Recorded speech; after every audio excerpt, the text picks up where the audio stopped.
Chapter 28. After experiencing an undercurrent of unrest, Danzhou Harbor quickly regained its peace. No one paid any more attention to the relationship between Old Ha, who had been burned to death, and the other corpse in his building. As for the cause of the fire, the government did not give any explanation, and the ignorant commoners did not have any interest in the cause. Danzhou Harbor had always been a safe place.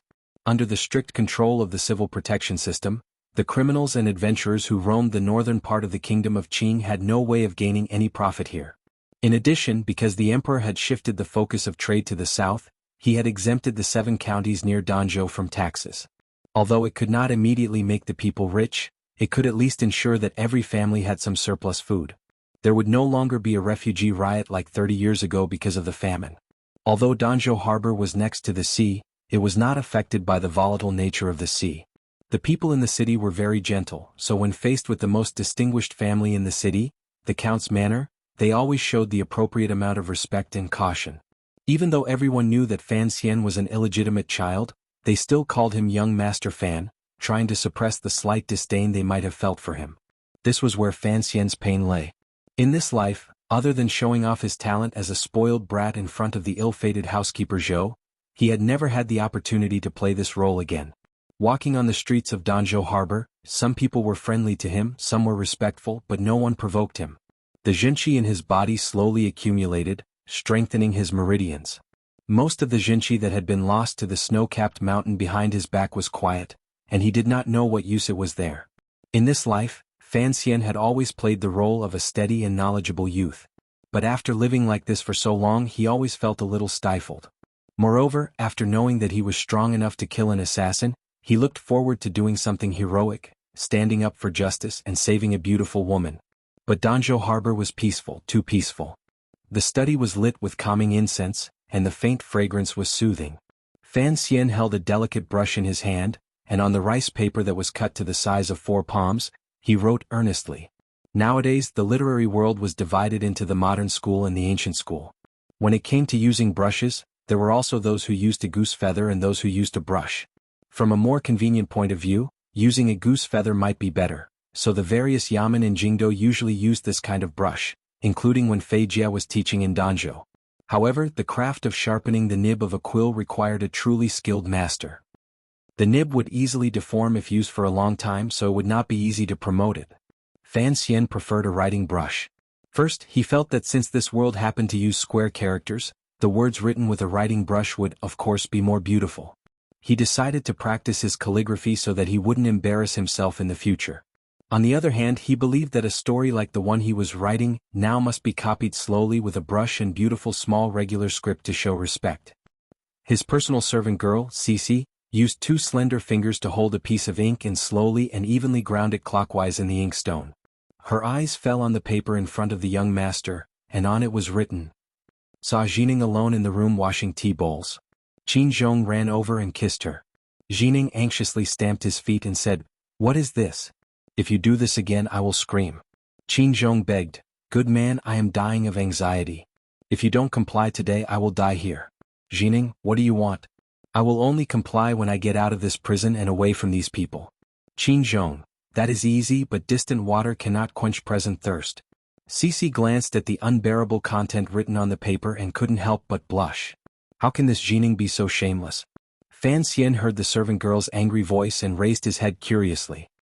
He asked with a smile, "Sister, why do you say Jining is shameless?" When he was in the room or somewhere no one was paying attention, he would always call the head servant girl's sister. This habit had continued since Dong'er.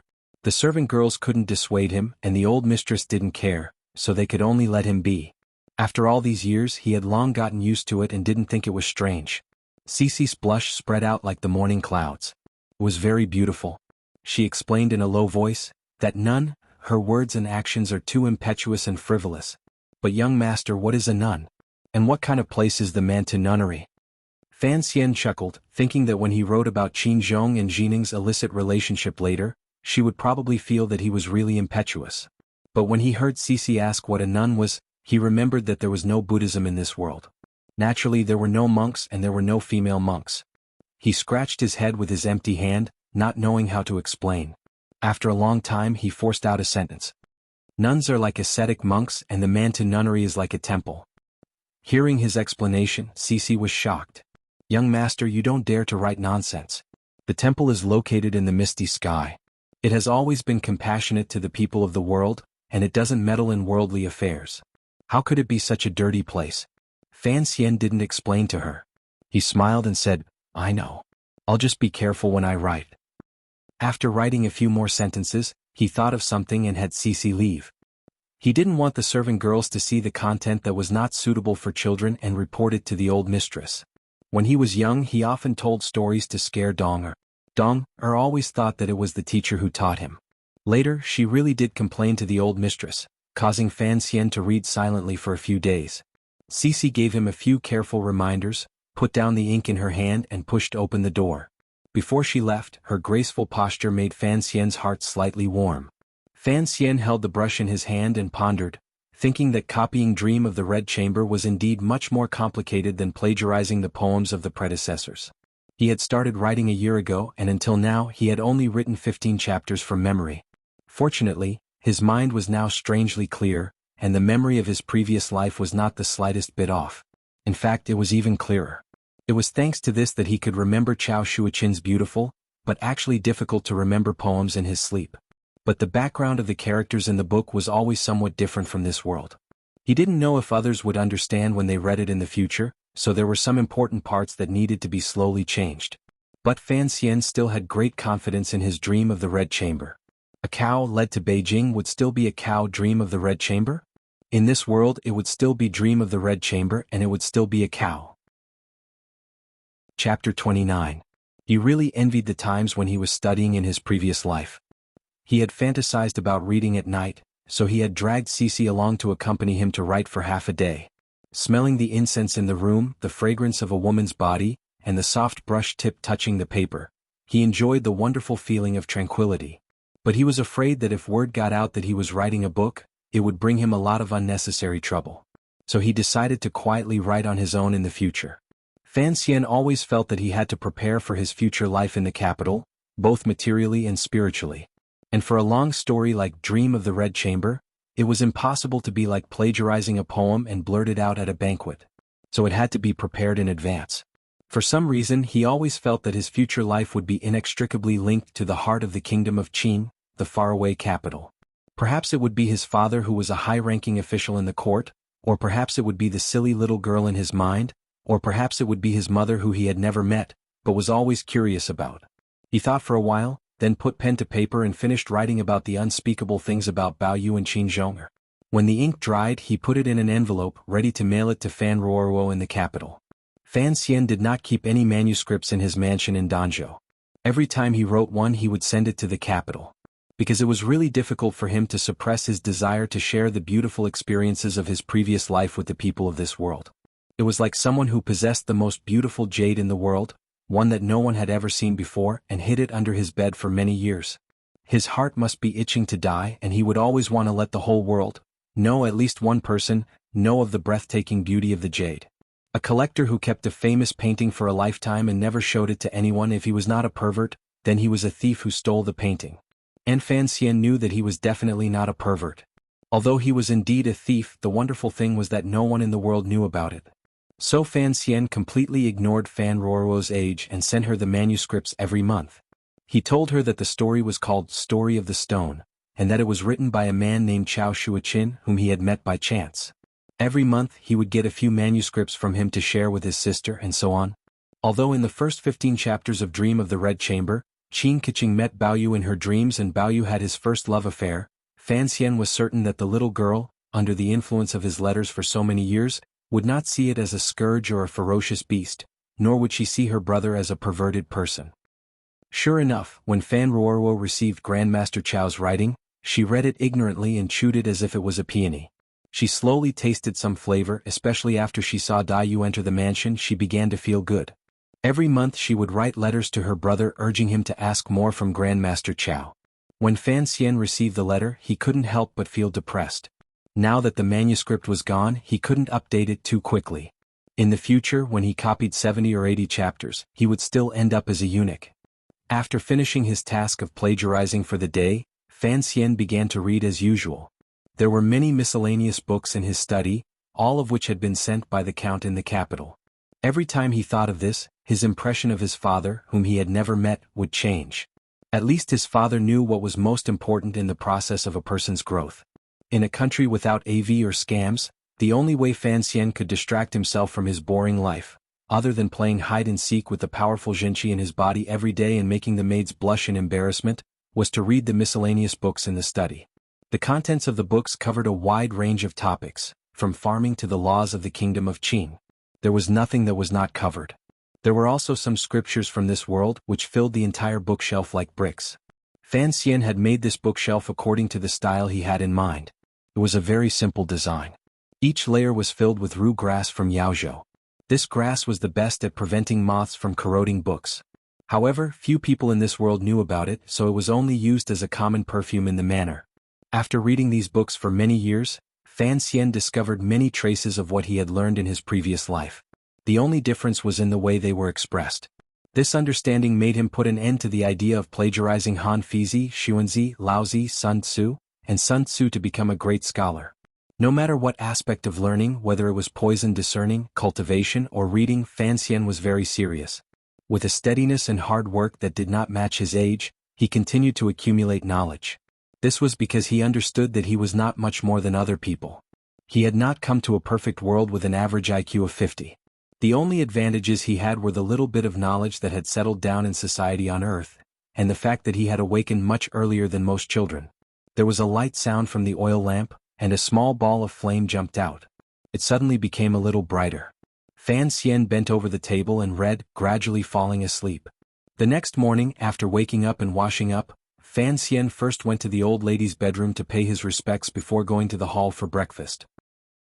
Ever since the incident with the assassins, the way Fan Xian looked at his grandmother was very different from before.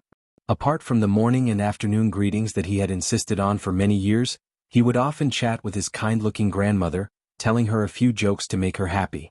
I heard that one day His Majesty summoned the Prime Minister, the consular ministers of the Council of Elders, the director of the Overwatch Council, the head of the palace eunuchs, and a group of high-ranking officials to the Great Hall to discuss state affairs.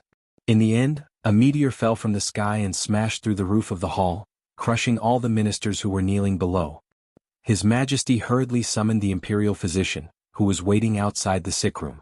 Not long after, the imperial physician came out. His Majesty asked, "Imperial physician, can the Prime Minister be saved?" The imperial physician shook his head. "The Prime Minister cannot be saved." At the beginning of the joke, the old lady's face was full of suspicion. She did not know why the child was talking about the affairs of the capital. She had personally experienced the treacherous aspects of power, so she had always been cautious.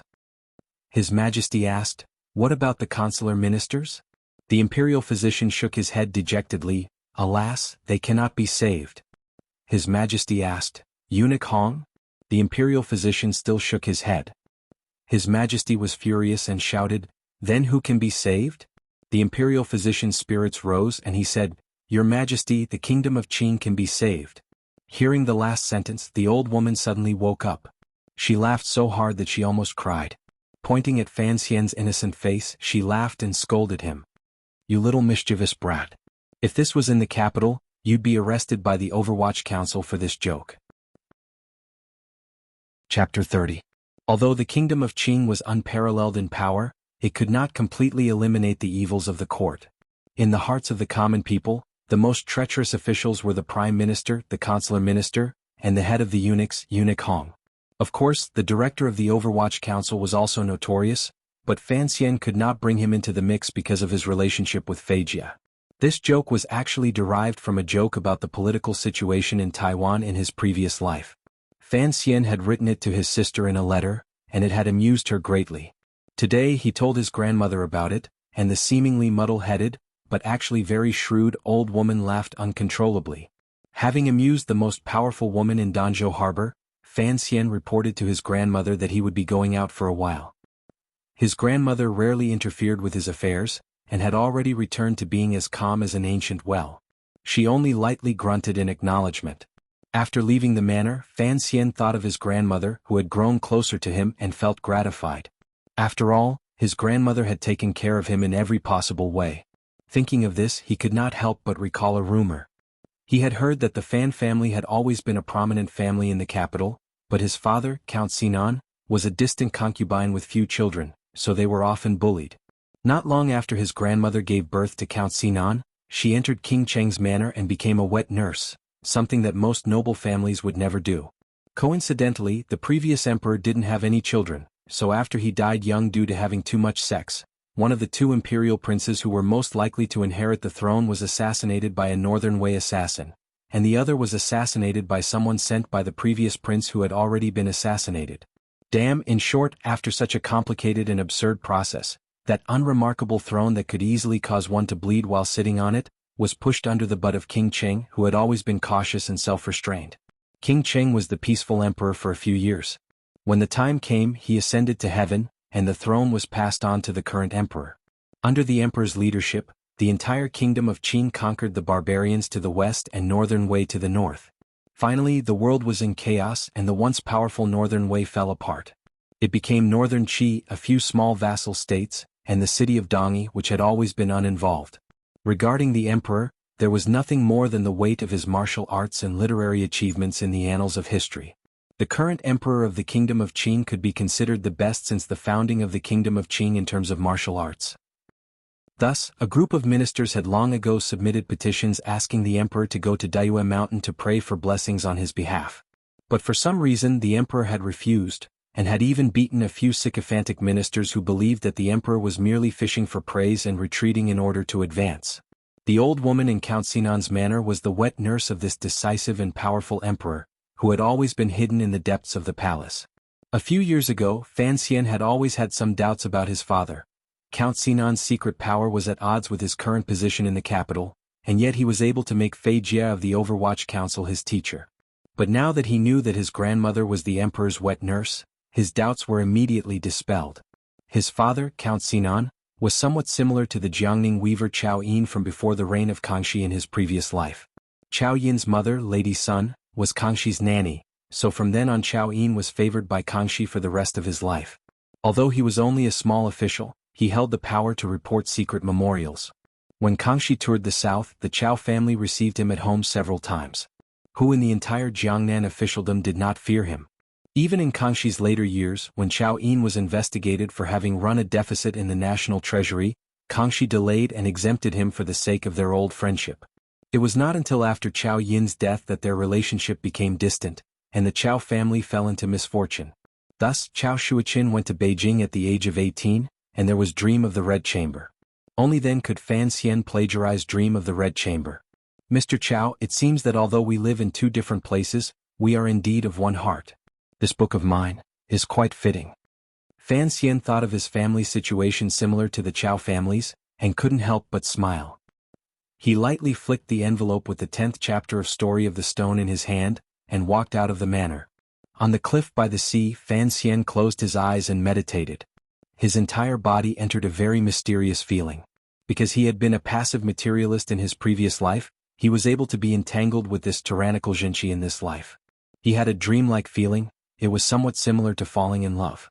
Falling in love always had its ups and downs, and the tyrannical Jinchi he cultivated made him feel both happy and sad at the same time. It was clear that this tyrannical Jinchi had caused his body to undergo some very miraculous changes, such as his strength and reflexes. But often it would not listen to him and it would always put him in danger. These past few years, because Wu Zhu had hammered him, the Jinchi had become much more well-behaved. But today was a dangerous juncture because today was the last day of training in the tyrannical scroll. Wu Zhu stood quietly to one side, watching Fan Xian sit cross-legged with his palms facing the sky. His hand held the ordinary-looking wooden stick neither too tightly nor too loosely. With a thought, the Jinchi that had been accumulated in his dantian began to slowly circulate. Under the guidance of his divine sense, it followed the meridians of his chest and abdomen and dispersed in all directions. The Jinchi that escaped from the Qi acupoints sank into the snowy mountains of his kidneys, just as it had done for the past 10 years. There was no trace of it left. But the rest of the Jinchi still maintained a strong amount, rushing through his meridians like countless small heated knives, carefully scraping the soft walls of his meridians. Fan Xian's whole body trembled and cold sweat soaked his clothes. His eyes were tightly shut, and his long eyelashes trembled incessantly. He was enduring the incomparable pain. He had cultivated the tyrannical scroll for 12 years, and even the most difficult stage of entering the tyrannical scroll, he had easily passed it by sleeping. Since then there had been no more difficult areas. Who would have thought that breaking through the first scroll would be so difficult? The Jinchi was still rampaging through the meridians of his chest and abdomen, constantly scouring the meridians. This kind of sharp scouring could widen the meridians and increase the speed of the Jinchi circulation, but it was accompanied by a huge destructive power. The power that could widen the invisible meridians brought pain to the divine sense, and it was not easy to endure. Fortunately, 12 years of hard training had made the strength of Fan Xian's meridians very sturdy, so the Jinchi did not overflow the walls of his meridians and cause unimaginable tragic consequences. And with the help of his strange life of 2 lives, his mental strength was much stronger than the average person's. It seemed like a long time had passed. In fact, the morning sun on the eastern sea had just left the embrace of the sea not long ago. It stopped horizontally in the distance, emitting a warm red light. It shone on the cliff, reflecting 2 lonely figures, one standing and one sitting. The Jinchi flowed against the flow, and that vast and ruthless aura finally broke through the obstruction of the meridians in his body. It went straight from the chi acupoint to the sky, and like a large knife, it fiercely chopped toward the center of Fan Xian's forehead. In the red sunlight, Fan Xian felt as if he had been struck by lightning. He raised his head and looked at the sky above his head. His mouth was wide open but he could not make a sound. Chapter 31. Take off your clothes. The wooden stick in Wu Zhu's hand struck Fan Xian's head with a loud bang. At that moment, the Jinchi in Fan Xian's forehead was rushing toward the ceiling. He could vaguely see a bright light in his spiritual sense, especially the top of his head, which had turned into a rainbow color. But it was a bit sticky and he couldn't see it clearly. A wave of annoyance spread out from the blockage, making Fan Xian very vexed and depressed. He could only raise his head to the sky, wanting to feel better. At that moment, the Jinchi in front of his forehead was struck by Wu Zhu's stick. The rod struck his body, but it was more like striking the depths of his soul, making his mind explode. It was as if the dark clouds in the sky above his head were split apart by a bolt of lightning, and the clear and beautiful sunlight sprinkled down just like that. Take off your clothes. This was a passage from the 5 classics of Qing, the old sayings. It was said that one of the 4 great grandmasters of the present day, Ku He's great-grandmaster, Zhen, had once been taught by Meng Tian. When he was enlightened he shouted that the human body was like a sweatshirt. Only by taking it off could one achieve great things. And in the books that Fan Xian had read in his previous life, Buddhism also spoke of the way of discipline. Zen master Qingyun once said, "Only when the sweatshirt is taken off will one know the way of discipline be foolishness." So when Fan Xian heard Wu Zhu's words he understood what it meant. The passage above his head had been cleared, and the sky was shining down. His mind was clear again and he focused on his internal organs. He treated all the pain in his meridians as if it were inflicted by the heavens and others, and had nothing to do with him. To let go of all the attachments in life, to let go of all the sensations in the body, was just the right state of mind for the final stage of the scroll of domination. The chi of the heavens and the earth could not be contained by a single person's body. Only by abandoning one's own body and connecting oneself with the chi of the heavens and the earth, becoming a part of nature, could one draw upon such violent and untamable Jinchi. The Jinchi in Fan Xian's body gradually calmed down. The passage above his head had been opened, and the gentle but vigorous Jinchi flowed through it, then flowed down the pillar behind him, directly into the snow-capped mountain. What was even more amazing was that the snowy mountain, which had always been as calm as the sea, had undergone some small changes today. Some vital energy began to seep out and replenish his dantian. In this way the circulation of vital energy in his body was finally unobstructed, forming a perfect circular channel that faintly resonated with the external environment. After a long time Fan Xian woke up in a daze. A puddle of dirty water had long since seeped out of his body. It was black and smelly. He looked at Wu Zhu, who still had a cold expression on his face, and gave a weak smile. He smiled bitterly and said, "Thank you, uncle. It's just that, your blow was really vicious." At this moment, although his body felt weak, his spirit was very vigorous. He closed his eyes to examine the condition of his body and familiarize himself with the new flow of his true qi. He felt that although the originally violent true qi was still strong, it was clearly not as dry as before. It circulated more freely and freely. Fan Xian sighed. He had never imagined that he would finally be able to practice Jinchi, which he had only seen in wuxia novels in his previous life. An indescribable feeling filled his mind, and he subconsciously slapped his right hand to the side. There was a muffled sound like a rag being cut open by a red-hot iron wire. A shallow palm print appeared on the ground, the edges very smooth. Fan Xian raised his right hand and looked at it, then lowered his head to look at the palm print on the stone. He measured its size, confirming that he had casually slapped it. After staring blankly for a long time, he finally came to his senses and sighed. It really is amazing. Jinqi overflowed. It will be fine in a moment, Wu Zhu said beside him. Uncle, didn't you say that you had never practiced Jinqi before, so you didn't know how to teach me? I've seen others practice it, so I know what to do today. So you've never eaten pork, but you've seen pigs run. Fan Xian suddenly felt like he was scolding himself. He smiled and continued. That was really dangerous. If it weren't for that blow, I'm afraid I would have become a vegetable again. What is a vegetable? Wu Zhu asked calmly.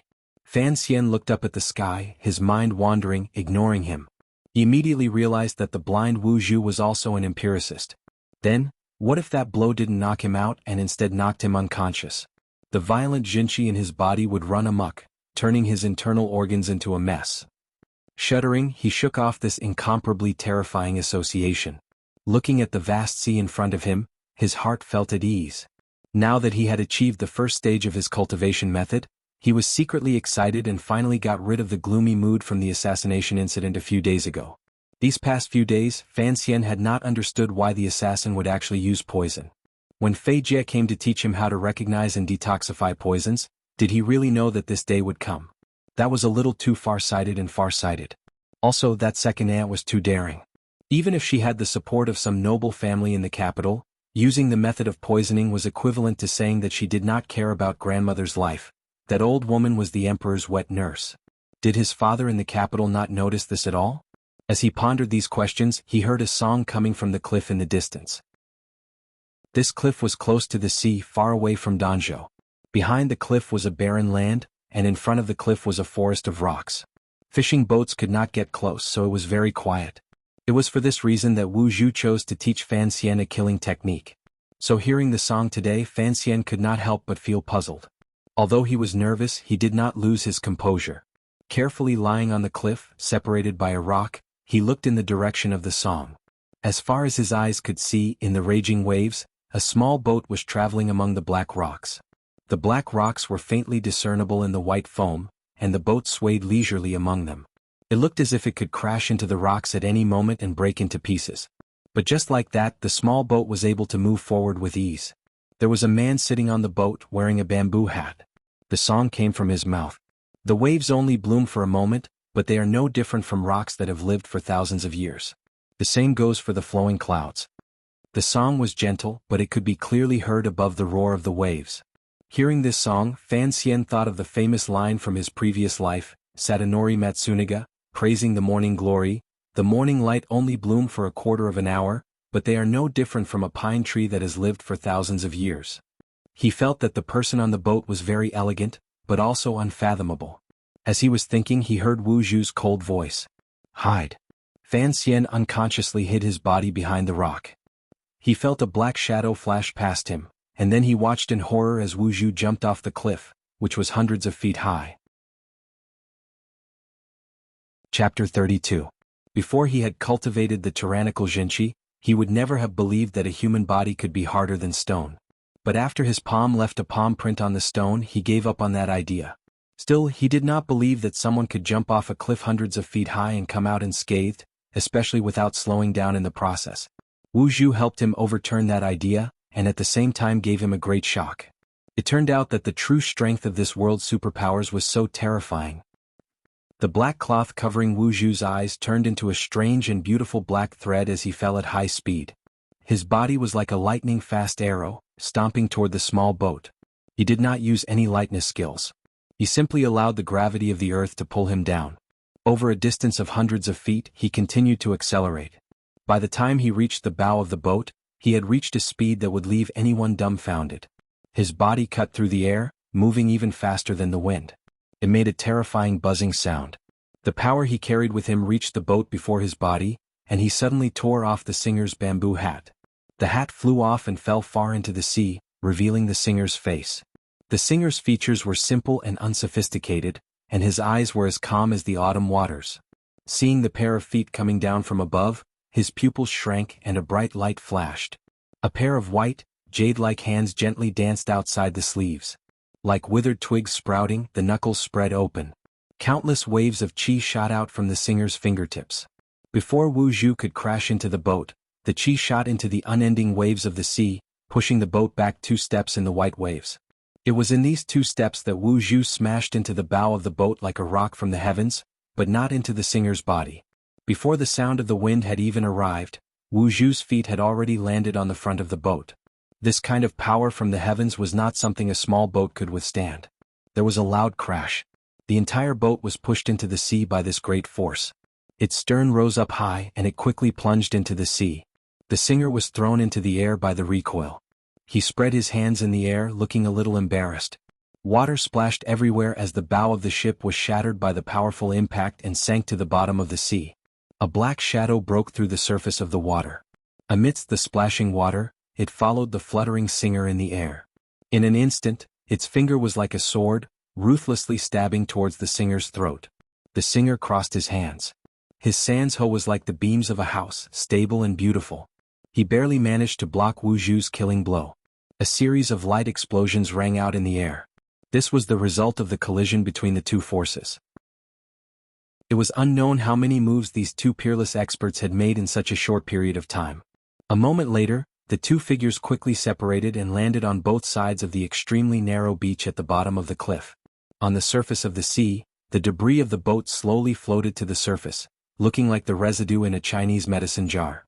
Only half of the boat's stern was left floating without an owner, looking very miserable. "The assassination failed, so you'll have to pay for my boat fare," the singer said with a smile, looking at the black cloth covering Wu Zhu's eyes. Having said this, he extended his hand towards Wu Zhu from a distance as if he was going to demand compensation from him. He was 30 feet away from Wu Zhu, but as soon as he extended his hand, Wu Zhu frowned. He quickly took 2 steps back and leaned his body to the side, avoiding the direction the singer's finger was pointing in. There was a rustling sound, and the sand where Wu Zhu had been standing was densely packed, just like the line in the poem, 10,000 holes in the sand when the rain hits the sand. Separated by a distance of 30 feet, with a light wave of his hand, the force penetrated the sand. There were not many people in the world with this level of cultivation. "Why are you here?" Wu Zhu tilted his head slightly.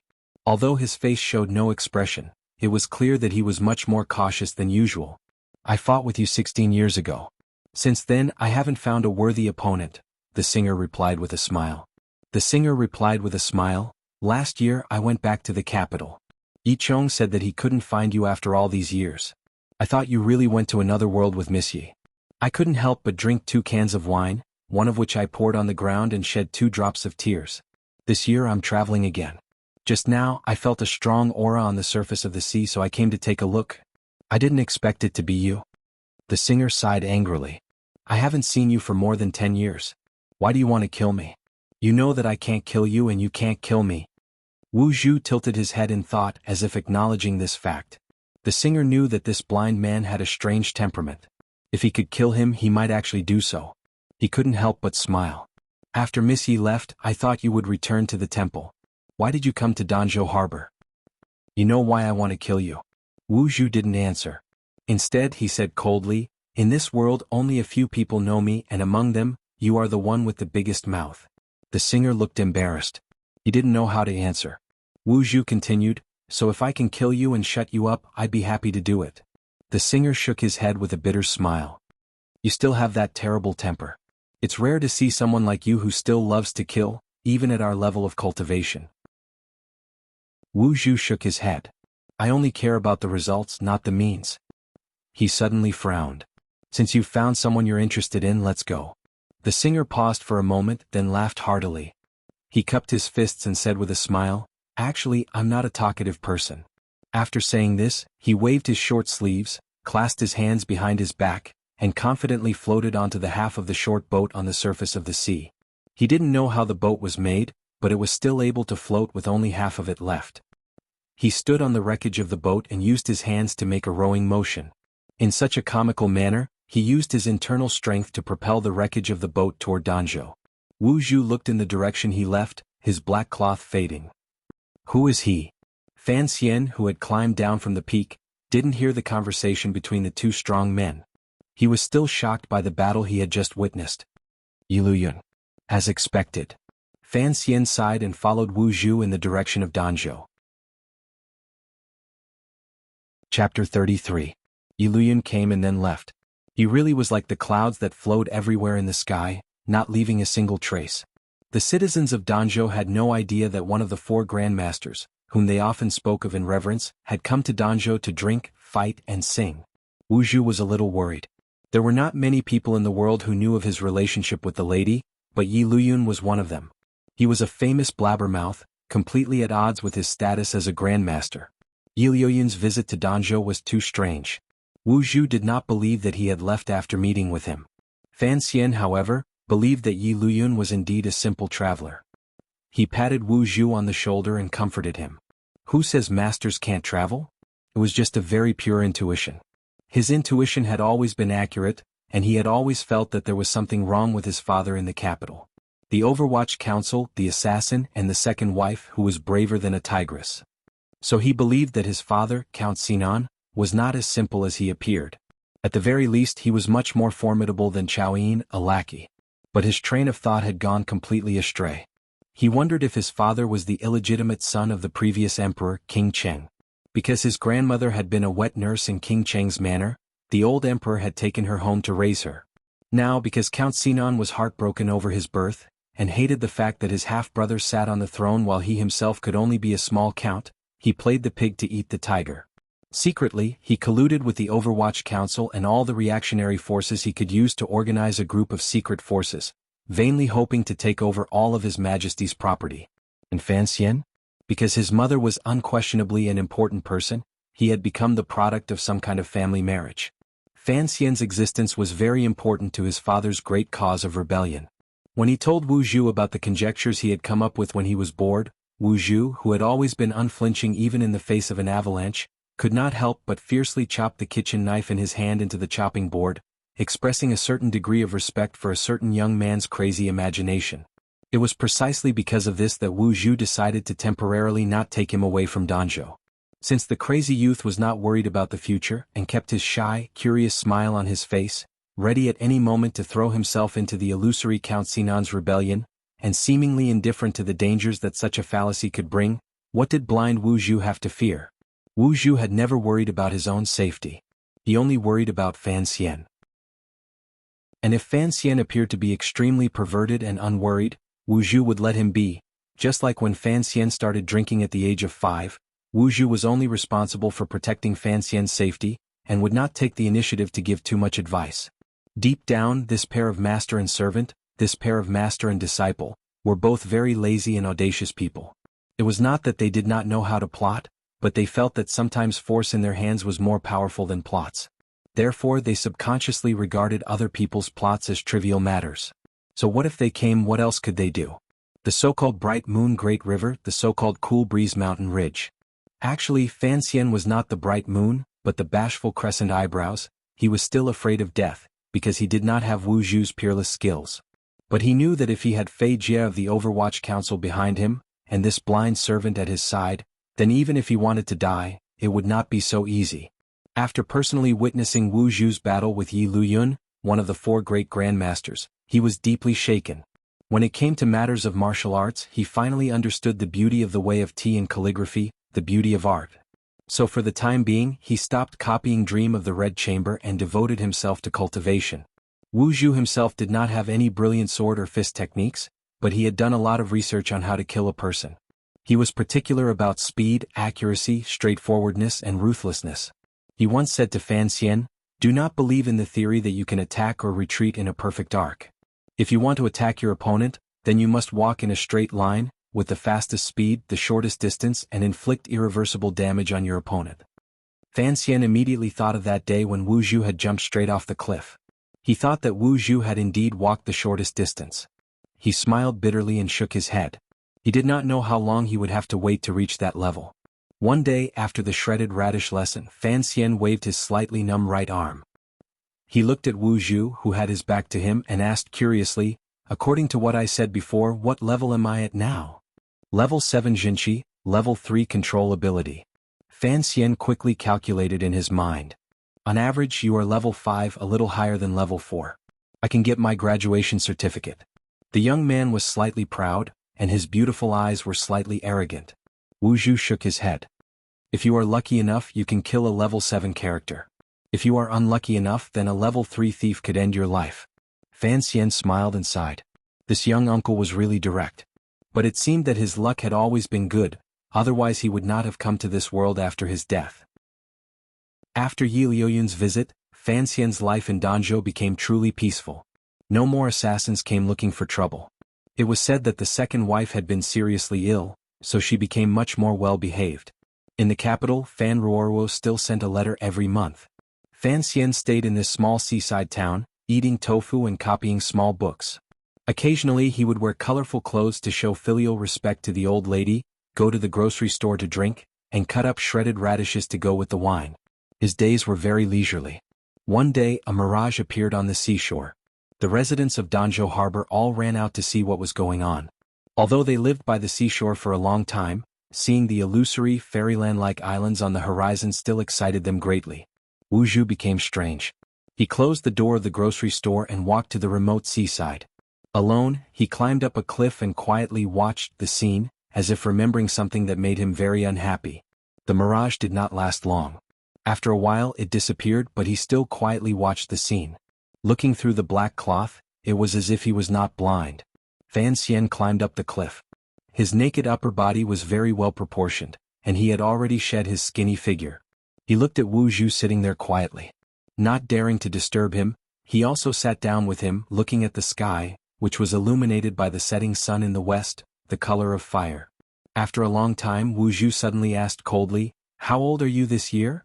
Fan Xian casually tied his long black hair behind his head, revealing a beautiful face that had finally begun to show its heroic spirit. He smiled and replied, 16. Chapter 34. Wu Zhu was a strange and mysterious man. In Fan Xian's eyes, Wu Zhu's life was bleak. He had lived for more than 30 years without a companion. Other than Fan Xian, there was no one he could talk to. Some of the residents of Danzhou harbor still believed that Wu Zhu was not only blind but also mute. His eyes were always covered by that black cloth. Fan Xian thought that there must be a terrible disability underneath, which was why he didn't want others to see it. Teacher Fei Jie called him Master Wu. It was obvious that Wu Zhu had been in the bureaucracy of the capital. But his way of doing things didn't have the air of an official.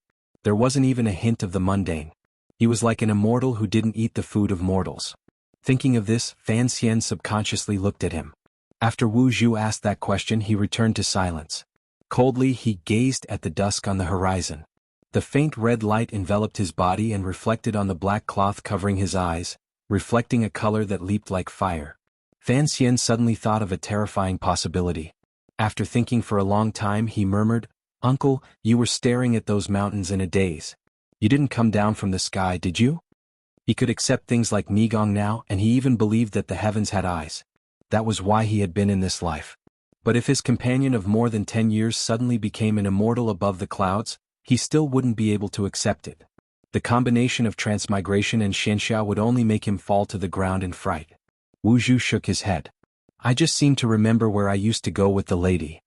"Are you sure you're not an immortal and my mother isn't an immortal?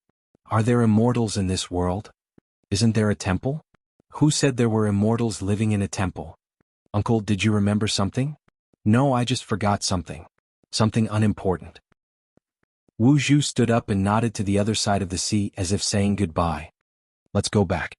There are some things I can tell you now." Fan Xian smiled. He knew that she had not forgotten her promise. Once he was 16, she would tell him some things about his mother. Walking to the edge of the cliff, he took a deep breath, and the jinqi in his body began to slowly circulate. His whole body was attached to the cliff, and the jinqi flowed along the meridians to the center of his palm. It was forced out of the surface of his palm by less than a hair's breadth, and then it quickly returned to his body from the edge of his palm. Right between his palm, it ingeniously formed a slightly sunken contact surface for the jinqi. Because the jinqi was invisible, it was guaranteed to form a perfect seal along the edge of his palm. His palm was firmly attached to the smooth rock, and with the suction force of the vacuum, his whole body was fixed in place. Then he would release his jinchi and one of his hands would leave the rock. Just like that, Fan Xian climbed down the cliff with seemingly ease. Looks like Spider-Man. An ordinary martial arts cultivator would not be able to do this, no matter how abundant the qi in his body was. Fan Xian was able to do this because of his unique training method and body structure, as well as his unique way of thinking. In this world, all the strong martial artists only cared about the two words reality and power. The reality referred to the abundance of the jinchi in the body, while the power was something that could only be understood, and was somewhat similar to the realm of cultivation. And magic, which focused on resonating with nature, had never caught the eye of the truly strong. In Wu Zhu's view, the so-called reality and power were actually the quantity and quality of the jinchi, as well as the degree of precision in controlling it. After 10 years of teaching, Fan Xian was hovering between the 3rd and 7th level. In 4 years he had not made any progress. The strong martial artists would subconsciously treat the jinchi in their body as some kind of disposable tool or weapon. Like water used to attack an opponent, once it was thrown out there was no thought of taking it back. After a big battle, if the jinchi was used up, it could be recovered by meditating. It was no wonder that everyone in the world thought this way. After all, once the jinchi left the body, wanting to take it back was a fantasy. But Fan Xian was different. The jinchi in his body had always been different from that of the average person. Pouring it from his back into the snowy mountain was like an opening, forming a large and small cycle with the yuanqi of the outside world, so he was much more sensitive to the jinchi. At the same time, Fan Xian was very free and at the same time very stingy. That was why he constantly tried to force the jinchi out of his body and then take it back. After 3 years of hard work, he could now finally take the jinchi back from the other side when it left the palm of his hand by 1/10 of an inch. At such a short distance, it was impossible to attack the enemy's body, so Fan Xian sadly admitted that his 3 years were basically useless. But since he had learned some useless tricks, he had to find some use for them.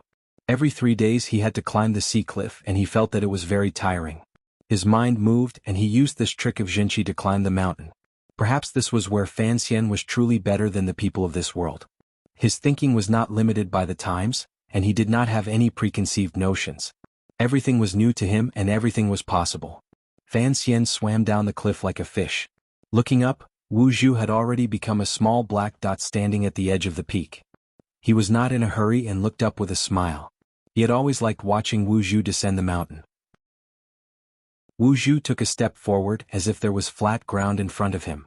As soon as his feet were in the air, his figure began to float down. But every 30 feet or so, he would casually stretch out a palm and gently press on the stone of the cliff, slightly slowing the speed of his fall. After stretching out his palm a dozen times, he stood expressionlessly at the bottom of the cliff. Wu Zhu's method of descending the mountain seemed simple, but his experience of direction, angle, strength, speed, and even the sea breeze were all calculated perfectly in that moment. Such a powerful calculation and judgment ability was definitely that of one of the strongest in the world. If you thought that he was blind, then you could eliminate 1 or 2 of them. Although he had seen it countless times, Fan Xian could not help but applaud and praise. What a blind charm. Chapter 35. In March, the sea breeze in Danzhou was very gentle, and the scent of spring took over the entire stage. Unknown little yellow flowers bloomed all over the mountains, and every household used their petals to make tea. As they drank, they chatted with their neighbors outside their homes. So walking on the streets of Danzhou, one could always smell the faint fragrance of the flowers. It was not overpowering but pure and made one feel very peaceful. At night it was when the spring rain often came. Following the light wind into the night, it silently moistened the land. It covered the black eaves of Danzhou and the stone pavement of the streets with a hazy layer of water. The light rain fell softly on the canvas outside the grocery store. It did not make much noise, but it washed away the thin layer of dust, making the store look a lot more lively. But the grocery store was not open that day. Fan Xian informed the countess and then sneaked into the store, peeling peanuts and drinking wine with Wu Zhu. The people in the count's manor should have known that he liked to come to the grocery store, but they all thought that the young master was just greedy for the wine that the blind man brewed himself. On one hand it was because Fan Xian really liked wine, and on the other hand he needed a better excuse. Although he could not completely avoid the eyes of others when interacting with Wu Zhu, he still had to be careful. The kitchen knife rested on the chopping board. The cutting board was dry, and there were no scraps on the blade. It looked like it had not been used for a long time. The sound of cracking peanut shells rang out.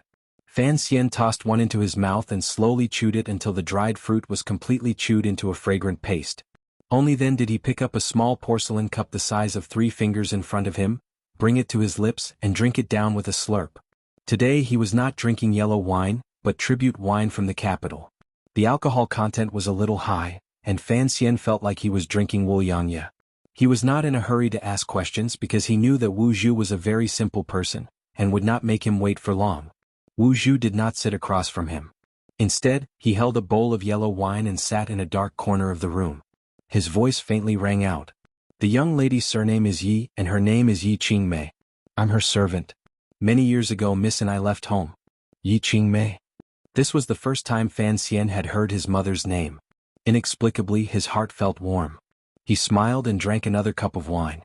Tactfully he did not ask where his home was. If Wu Zhu was willing to tell him, he would certainly tell him.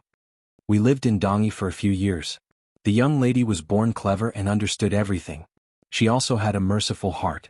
Thus, from the age of 15 she began to do business in Dongyi. Because she was too young, she could only hide behind the scenes and have the shopkeeper pretend to be the owner. Fan Xian's hand holding the wine cup paused in midair. He couldn't resist asking, what does doing business have to do with benevolence? He wasn't curious as to why his mother was born smart or why she was able to start a business and make money at the age of 15. After all these years, he had long guessed that his mother wasn't someone who could be judged by common sense. Wu Zhu replied in a cold voice, because the young lady pitied the suffering of the world, she liked to do good deeds. When Dongyi was flooded, the young lady was the one who opened most of the porridge shops. If you want to do good deeds, you must have money, so the young lady began to think of ways to make money. Fan Xian nodded, agreeing with this logic. Business was good. Gradually, people began to realize that the owner behind the shop was the young lady. Some of them began to plot against her, but I killed them all. Wu Zhu spoke calmly, but Fan Xian knew that the situation at the time must have been very tense. If Wu Zhu said business was good, then it must have been very good. As the saying goes, treasuring a jade ring becomes a crime. For a 15-year-old girl to have such a large family fortune, it could easily incite the ambitions of the world's unscrupulous people. But when he thought of the fact that there was a powerful bodyguard for his mother, Fan Xian's heart, which had been raised for no reason, calmed down. He suddenly thought of something and frowned. My mother's surname is Yi. Could it be that the business you opened back then belonged to the Yi family? Yes. The Yi family. Fan Xian's face was full of surprise. I've heard that name before. Legend has it that a dozen years ago, the Yi family was the #1 business in the world. I didn't know it was my mother's business. I didn't know how big the Yi family's business was, Wu Zhu said calmly. That wasn't part of my job scope. The young lady thought I had killed too many people, so she ended her business in Dongyi and came to the kingdom of Qing to live in the capital. Fan Xian didn't think things were that simple. After selling her business in Dongyi and coming to the kingdom of Qing, she had to have a good reason to do so. Wu Zhu continued. After the young lady came to the capital, she started her business again and she did very well. Later on, she met a few people, including Count Sinan. Everyone seemed to listen to her and, according to her ideas, prepared to do some things and change some things. This created a conflict of interest with the nobles of the kingdom of Qing. Wu Zhu paused. One time the kingdom of Qing was at war with the West, and the capital's defenses were weak. Coincidentally, something big happened. I wasn't in the capital, and the young lady could rely on had some problems. The young lady was killed by the nobles. When I rushed back to Taiping courtyard, I only saved you and then carried you to Danzhou. Fan Xian knew this very well, and he also knew that those enemies had been killed 10 years ago. The person who was in charge of revenge must have had something to do with his father and the Overwatch Council. The long silence made the sound of rain outside the grocery store particularly clear. That's it? Fan Xian asked, frowning. Could his mother's life be summed up in just a few words? What business did she do that could make all the nobles of the kingdom of Qing go after her? Why did the famous Overwatch Council teacher Fei Jie seem so respectful whenever his mother was mentioned? Basically, it's all over. Wu Zhu chose his words carefully. Fan Xian sighed, confirming that Wu Zhu really wasn't a good storyteller. A bitter smile appeared on his handsome face, knowing that he had to ask the questions himself. What business did my mother do? Luxury goods, military equipment, ships, food. Basically, anything that made money. Wu Zhu answered casually, but Fan Xian was startled by the name. His 2 lives' worth of experience made him understand that people who could do this kind of business usually had a powerful background. His mother was an orphan, and yet she had built her business from scratch to such a frightening degree. What happened to the business after my mother died? This was what Fan Xian was most interested in. After all, according to the laws of the kingdom of Qing, he should have been the sole heir to this enormous inheritance.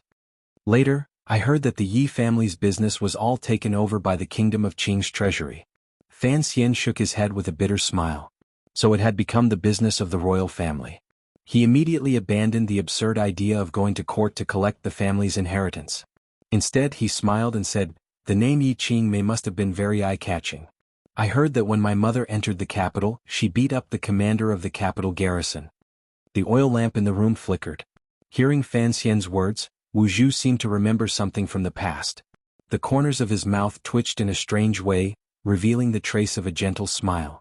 Fan Xian's wrist froze and the small porcelain cup fell to the square table, rolling around. In his heart he shouted, he smiled. He actually smiled. Chapter 36. This was the first time the blind Wu Zhu had smiled. Or rather, this was the first time the 16-year-old Fan Xian had seen his uncle Wu Zhu smile. It was the moment he mentioned his mother. The blind Wu Zhu did not appear old when he was exposed under the black cloth, but he was always cold. He rarely showed any emotion, and it was even harder to see expressions like fear, sadness, or sorrow. He did not smile either. So when he thought of the past when he and the lady first arrived in Qing Kingdom, the corners of his lips curled up. It seemed a bit strange and awkward.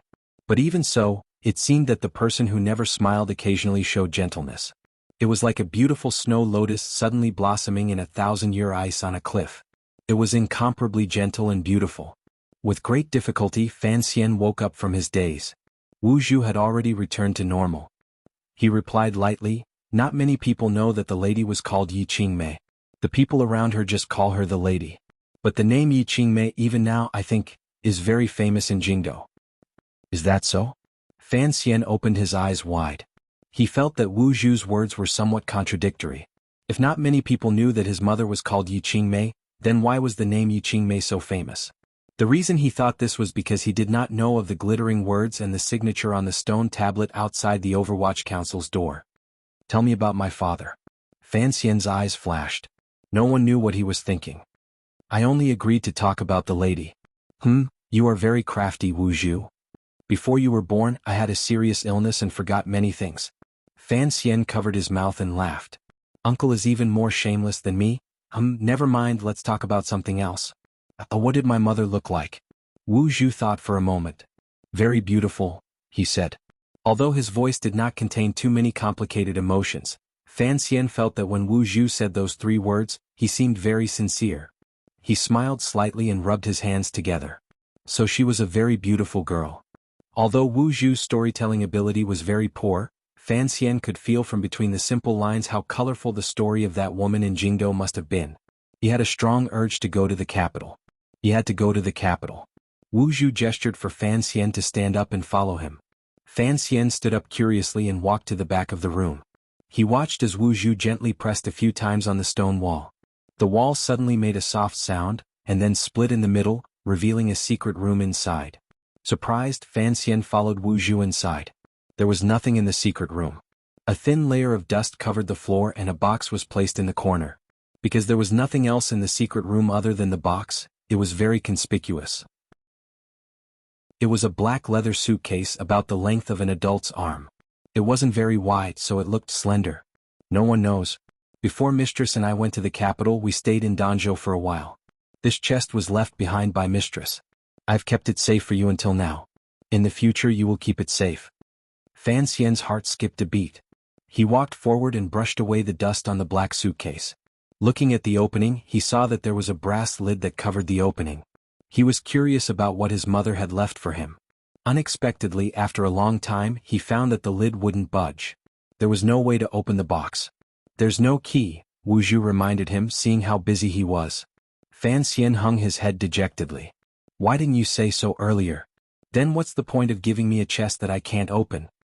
Before I brought you to Danzhou, I needed to convince some people that you were dead, so I left the key there."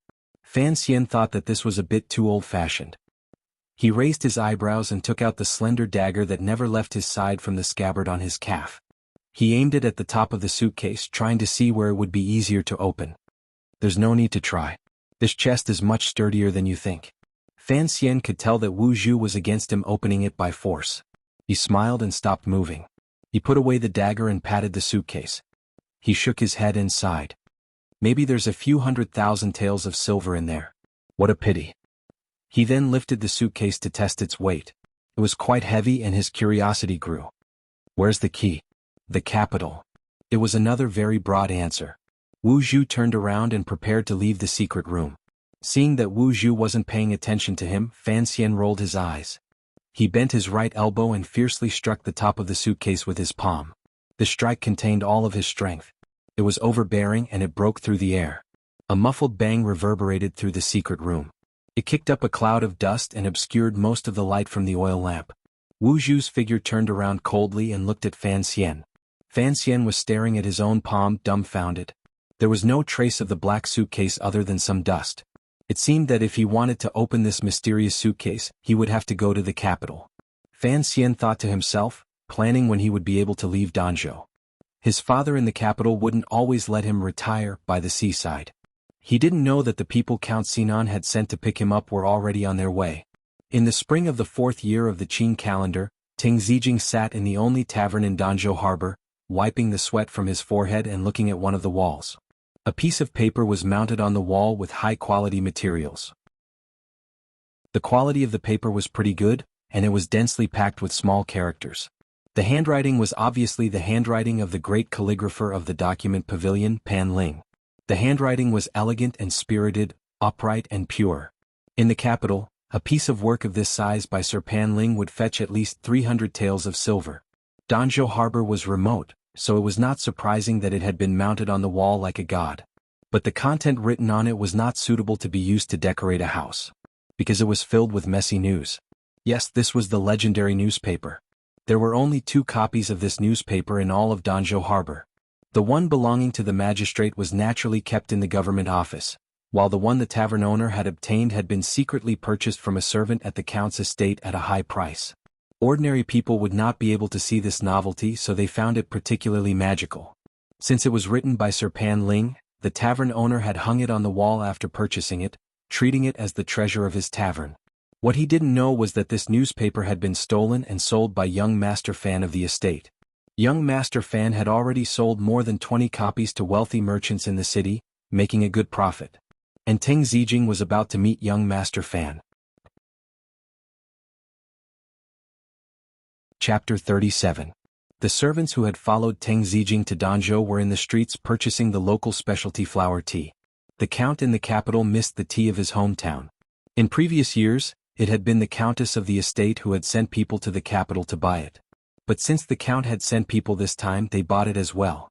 There were 3 carriages and 7 people from the count's estate, led by Teng Zijing. He did not wander the streets with the servants, instead wiping away his sweat. The weather in Danzhou was indeed hotter than in the capital. Originally, he should have gone to the count's estate to greet the countess as soon as he arrived in Danzhou, but when he thought of his mission, he felt a little guilty. So he sent his servants to buy the flower tea while he sat in the tavern to calm down. The second housekeeper who had been sent to Danzhou a few years ago had disappeared, and it was unknown whether he was dead or alive. Everyone in the count's estate knew that there was an irreconcilable conflict between the capital's branch and the Danzhou branch. Although Fan Xian was the only one in Danzhou, the truth made everyone wonder if something had happened to the second housekeeper. If that was the case, then the people of Fan Manor would have to re-examine the illegitimate son. After all, when the second housekeeper was killed, Fan Xian was only 12 years old. If he wanted to make the second housekeeper disappear without a trace, it could only have been on the orders of the countess. This proved that the countess was on Fan Xian's side, and the second wife's life was probably not going to be easy. Teng Zijing noticed that the newspaper on the wall was dated a month ago. He had read it in Count Sinan's study. There was nothing new in the newspaper. The important people in the capital were living peacefully. There was no update on the battle between the Great Prince and the Western Hu Kingdom, and the matter of the Prime Minister's illegitimate daughter seemed to have died down. At least under the protection of the Great Emperor, the young people of the Imperial Censorate had not achieved any further results. The newspaper was currently serializing the story of the first love of the director of the Overwatch Council. Although the newspaper was backed by the Emperor, the S would not have dared to do so if the extremely frightening and treacherous director was in the capital. It could be seen that Director Qin, who was highly regarded by the emperor, had not yet finished his first vacation in 20 years. Furthermore, His Majesty the Emperor would never make any big moves when the dean was not around. Thinking of the count's orders, Teng Zijing could not understand why they had to bring this young master of no status back to the capital before the director returned, and why the matter had been so urgent. He didn't dare to delay any longer. Even if he had to risk the wrath of the old lady, he had to take the young master away. Wiping his sweat, he stood up and ordered his men to drive the carriage to the count's manor in the corner of Danzhou Harbor. It was rare for the count's mansion to be so lively. All the servants and maids were standing at the bottom of the hall, curiously sizing up the people standing in the middle of the hall. Everyone knew that these people were from the capital. No wonder they looked so spirited even though they were wearing light green clothes. But the capital and Danzhou were far apart, and the two mansions did not have much interaction. It was rare to see so many servants from the capital, so the maids were all guessing that something was about to happen. Teng Zijing obediently led his subordinates to kneel on the ground and respectfully kowtowed to the old lady a few times to pay his respects. He then repeated Count Sinan's instructions before he left and quietly stood to one side, awaiting the old lady's verdict. Teng Zijing knew the old lady's true status in the Fan family, so he deliberately lowered his breathing to appear extremely respectful. But his eyes would occasionally sneak a glance at the young man who was standing behind the old lady, massaging her shoulders. The young man was very beautiful, with long eyelashes, thin red lips and soft, bright eyes. He looked like a girl, but his face was full of smiles, which made him seem very amiable. This was, of course, Fan Xian. Teng Zijing sighed to himself. For such a beautiful man to be an illegitimate child with no status, God was indeed not fair. As if infected by the young man's sunny smile, Teng Zijing guessed that this young master was probably much easier to serve than the one back home in the capital. Hearing the servant's words, the old lady slightly lowered her eyes. She thought for a moment, then said in a low voice, "I understand. Zijing, go and rest. It's been a long and tiring journey. Cici, have Lao Huang prepare some hot water and food." The servants responded in unison, and the servants from the capital hurriedly thanked her and obediently left the hall. Although Teng Zijing was a little anxious, he did not dare to say anything in front of the old lady. He stole a glance at the young master, who still looked somewhat unfamiliar, and left. The hall suddenly became quiet. "You heard just now. Your father wants you to go to the capital." The old lady gently placed her hand on Fan Xian's shoulder and gently patted it twice. "What do you think?" Although Fan Xian's face was full of smiles, he had already made up his mind. He was also very confused as to why his father wanted him to go to the capital at this time, and without any warning. If it was to plan a way for him, an illegitimate child, to advance his status, the imperial examinations had already begun. If he went to the capital now, it would take at least a month. No matter what, he would not be able to make it in time. Hearing the old lady's question, he thought for a moment and smiled bitterly. "I've never been to the capital. Although I'm curious, I'm also a little afraid." This answer was half truth and half lie. The truth was that he was indeed very curious about the people of the capital, especially the place where his mother had once lived and fought. But he was not afraid at all, just a trace of confusion about the unknown. "Do you want to go?" The old lady smiled as if she could see what the young man was thinking. "Yes," Fan Xian answered honestly. "I've lived in Danzhou since I was a child and I've long wanted to go out." "Oh, you don't want to accompany an old thing like me anymore?" the old lady teased. Fan Xian laughed and joined in the fun. Yes. Why don't you hit me, ancestor?" he continued. "In any case, the manager just said that father is preparing to move the entire manor back to the capital. I have nothing to worry about if I always go with you." The old woman shook her head calmly. Holding his hand, she had him stand in front of her. In a quiet voice, she said, "My body will not be able to withstand the waves of the wind. If you want to go, then go. It is better for me to stay in Danzhou and look after the house." Fan Xian was surprised. He had not expected his grandmother to be unwilling to return to the capital. For a moment he did not know what to say. Chapter 38. In the quiet hall, the grandmother and grandson were momentarily speechless. In the courtyard, the floral tea bought by the people from the capital was piled in a corner. The fragrance of the tea slowly seeped out, overshadowing the fragrance of the flowers in the courtyard. Among the flowering trees, a few yellow butterflies fluttered up and down. Occasionally, the crisp cries of fledglings could be heard from the trees. Go. A young phoenix will have its first cry. You've grown up. You need to see the world. The Countess continued with a smile, but if you go to the capital alone as a child, I'm afraid you'll suffer a lot. Can you bear it? Fan Xian knew what his grandmother was talking about. He smiled sweetly. Second aunt has been very good to me these past few years. She often sends things over. Don't worry, grandmother. Madame Dowager shook her head with a smile. She knew that this little fellow, who looked calm on the outside but was actually mischievous, definitely did not have such thoughts in his heart. She patted his head and was silent for a while. Suddenly she sighed and said, "If anything happens in the future, please bear with it for the sake of your father and me." Yes. Fan Xian smiled and nodded. Honestly speaking, I don't want to let you go to the capital, the Countess said seriously. It's just that, you'll have to go to the capital eventually, so I have some things to tell you. Xian, listen to grandmother. Do you still remember housekeeper Zhou from 4 years ago? The Countess looked at him with a smile. Fan Xian's heart skipped a beat. He didn't dare look his grandmother in the eye. After a while, he smiled bitterly and said, "Of course I remember." With this reply, the grandmother and grandson finally broke through the layer of paper. The Countess said seriously, "You're a calm and intelligent child. There's nothing to worry about. But from what happened last time, I can see that you're still a bit too pure."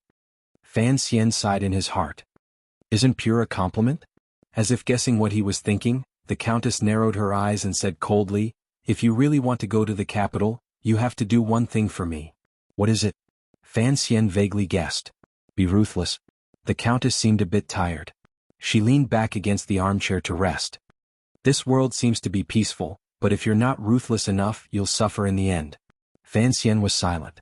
In reality, he was not a nice guy. It was just that he had never had the opportunity to show his dark side in Danzhou.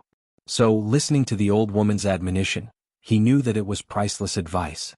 The old woman half closed her eyes and said, "Back then your mother was very intelligent, but because she was too kind she ended up." She suddenly opened her eyes and stared at Fan Xian. Enunciating each word, she said, "I would rather harm others than let others harm me." Fan Xian nodded his head vigorously. "Go pack up. Your father is in a hurry. I'm afraid something really has happened in Jingdou." The Countess looked tenderly at the child who had spent 15 years with her. "I won't go to the capital. I'll stay in Danzhou. If you don't live well in the capital and someone wants to bully you, you can come back if you want." "Okay," Fan Xian replied. He stood up and walked straight to his bedroom without saying anything else. After entering the room, he silently sat on the bed and pulled up the quilt to wipe his face, messing up his hair. He muttered to himself in a low voice, "Damn, I almost cried. Grandma really knows how to stir up emotions." Just as night fell, the lights in the room dimly lit. Fan Xian's face was expressionless. He picked up his pen and wrote a letter to his sister in Jingdou, telling her of his upcoming arrival. After he finished writing, he realized that the post horse probably wouldn't be much faster than the Count's carriage. Perhaps by the time she received the letter, he would already be in Jingdou. It didn't seem necessary. But Fan Xian was a person who saved his energy. Since he had already written it, he casually sealed it in an envelope. He was about to tell Cece to remember to send the letter tomorrow, but when he turned his head, he saw his maidservant Cece propping up her chin thoughtfully and staring at him in a daze. "Cece, what are you thinking about?" He waved the envelope in front of the maidservant. Cece immediately woke up and said shyly, "Nothing. Is this a letter for the lady? Then give it to me." Fan Xian pulled his hand back and looked at her curiously. "What's wrong?" Cece thought for a moment and finally gathered the courage to ask, "Young master, you're going to the capital. Are you very happy?" Fan Xian sat up straight and looked at her with a smile. "Why do you suddenly ask this?" "Young master, I've heard that the people in the capital are very bad." Cece bit her lower lip, not knowing whether or not to say it. "And, after all, you don't have a high status. If you go to the capital government, you won't have a good time in front of the second wife." Fan Xian laughed. "So you're worried about me. I'll just hide from her. Even if I don't have much of a future in the capital, I can still open a medical shop to support myself. It's fine as long as I don't stay in the Count's manor. I actually just want to go to the capital to have a look." Cece said, "Young master, you won't be mediocre for the rest of your life. You've read so many books. Next year you'll take the imperial examinations. In the future you'll be a high-ranking official and bring honor to your ancestors." Seeing how serious she was, Fan Xian smiled and didn't respond. He didn't have any thoughts about bringing honor to his ancestors. Deep in his heart, he didn't have any feelings for his cheap father in the capital. This was too different from his relationship with his grandmother. "Young master, why don't you want to take me to the capital?" This was what Cece was truly worried about. She looked at Fan Xian pitifully. The servant girls in the capital must all listen to the second wife. You don't have anyone you can rely on. What are you going to do? Fan Xian sighed. Cece was older than him by 2 years. If she'd been in someone else's home, she would probably have been allowed to go out a long time ago. It was only because he had lived 2 lives that he secretly appeared much more mature and steady, which made Cece feel that he was very reliable. He looked at Cece and said seriously, "It's because I don't know what the capital is like that I can't take you with me." Cece actually understood this, but she thought about how she and the young master would be far apart and would probably never see each other again. Her heart ached a little, and she quickly turned her face away and tidied up the things on the desk. Fan Xian watched her busy figure and his heart was also gloomy, but he knew he couldn't say anything. Perhaps the capital had good scenery and many interesting people and things, but it was also bound to have knives and spears in the light and arrows in the dark. He was willing to take some small risks to experience these things. Since he had a second life, there was no reason for him to spend the rest of his life alone in the tiny city of Danzhou. But he wasn't sure he could protect the people around him, so Cece couldn't go with him. At night, he quietly went to the grocery store. Chapter 39. Ting Zijing had never imagined that the mission the Count had given him would be completed so smoothly. He had thought that since Fan Xian did not have a respectable status, he would be very resistant to going to the capital and provoking the second wife. He would do everything he could to delay his stay in Danzhou. He did not expect that the young master would agree to the Count's request without a care in the world. He had known early in the morning that the Countess had decided to stay in Danzhou, but he didn't care. As long as the nameless Fan Xian followed them back to the capital, it would be fine. As for the Countess, since she liked the seaside, she would retire here. The Count had not requested that the entire manor move back to the capital. The 3 black carriages were parked in front of the manor. The driver's seats were covered with blue cloth cushions. The combination of blue and black made for a beautiful sight. The entrance was already surrounded by the residents of Danzhou City. Seeing the scale of the move, they had already gathered around. After asking around, they found out that Fan Xian was returning to the capital today. Although the residents of Danzhou Harbor had all the shortcomings of humans such as jealousy and sharp-tongued, over the past decade, they had often seen Fan Xian strolling through the streets and shouting from the rooftops. They had always developed some feelings for him. Now that they heard that he was leaving for a prosperous place like the capital, they knew that he would most likely never return. Naturally, they felt a little sad. A large group of people gathered at the entrance of the Count's manor, waiting for Fan Xian to step out for the last time. But after waiting for a long time, that beautiful and perpetually smiling face was still nowhere to be seen. The backyard was a mess. Fan Xian smiled as he leaned against a pillar, watching a few servant girls bustle about. One girl shouted, "Toothbrush, I forgot to bring my toothbrush." This caused the servant girls to search for it for a long time. After coming to this world, Fan Xian had not made any great inventions. He had only made his toothbrush a little more comfortable. He had changed the ponytail toothbrush favored by the people of the time into pig hair. He had also softened the pillow, replacing the hard pillow with cotton. He had also made a shower nozzle and hung it at the back of the bedroom. There were many more, but it seemed that only a small portion of them could be brought to the capital. After an indeterminate amount of time, when the last carriage was completely stuffed with several large bags, Fan Xian finally walked out of the manor slowly with a smile on his face, supporting the old woman. After raising his hands to the surrounding villagers, Fan Xian was not surprised to see Cece in the crowd with slightly red eyes. Presumably she had cried last night. Fan Xian made an exception today and wore a long robe. He lifted the front of his robe, knelt on the ground and kowtowed to the old lady. After he stood up, he hugged the old granny tightly in a way that was completely out of line with the current world's etiquette. He kissed his granny's wrinkled forehead forcefully before saying softly, "Granny, think of a way to find a good husband for Cece. At least one like Dong." All the servants in the manor pretended not to see the young master's mischievous appearance. The old mistress was also shocked. She never thought that her usually calm and sensible grandson would have such a mischievous side to him. She knocked him on the forehead and scolded, "What are you doing? I will naturally take care of these matters." His gaze swept over the familiar faces in front of him. Fan Xian smiled slightly and raised his hands in salute to everyone. All these years, everyone has worked hard.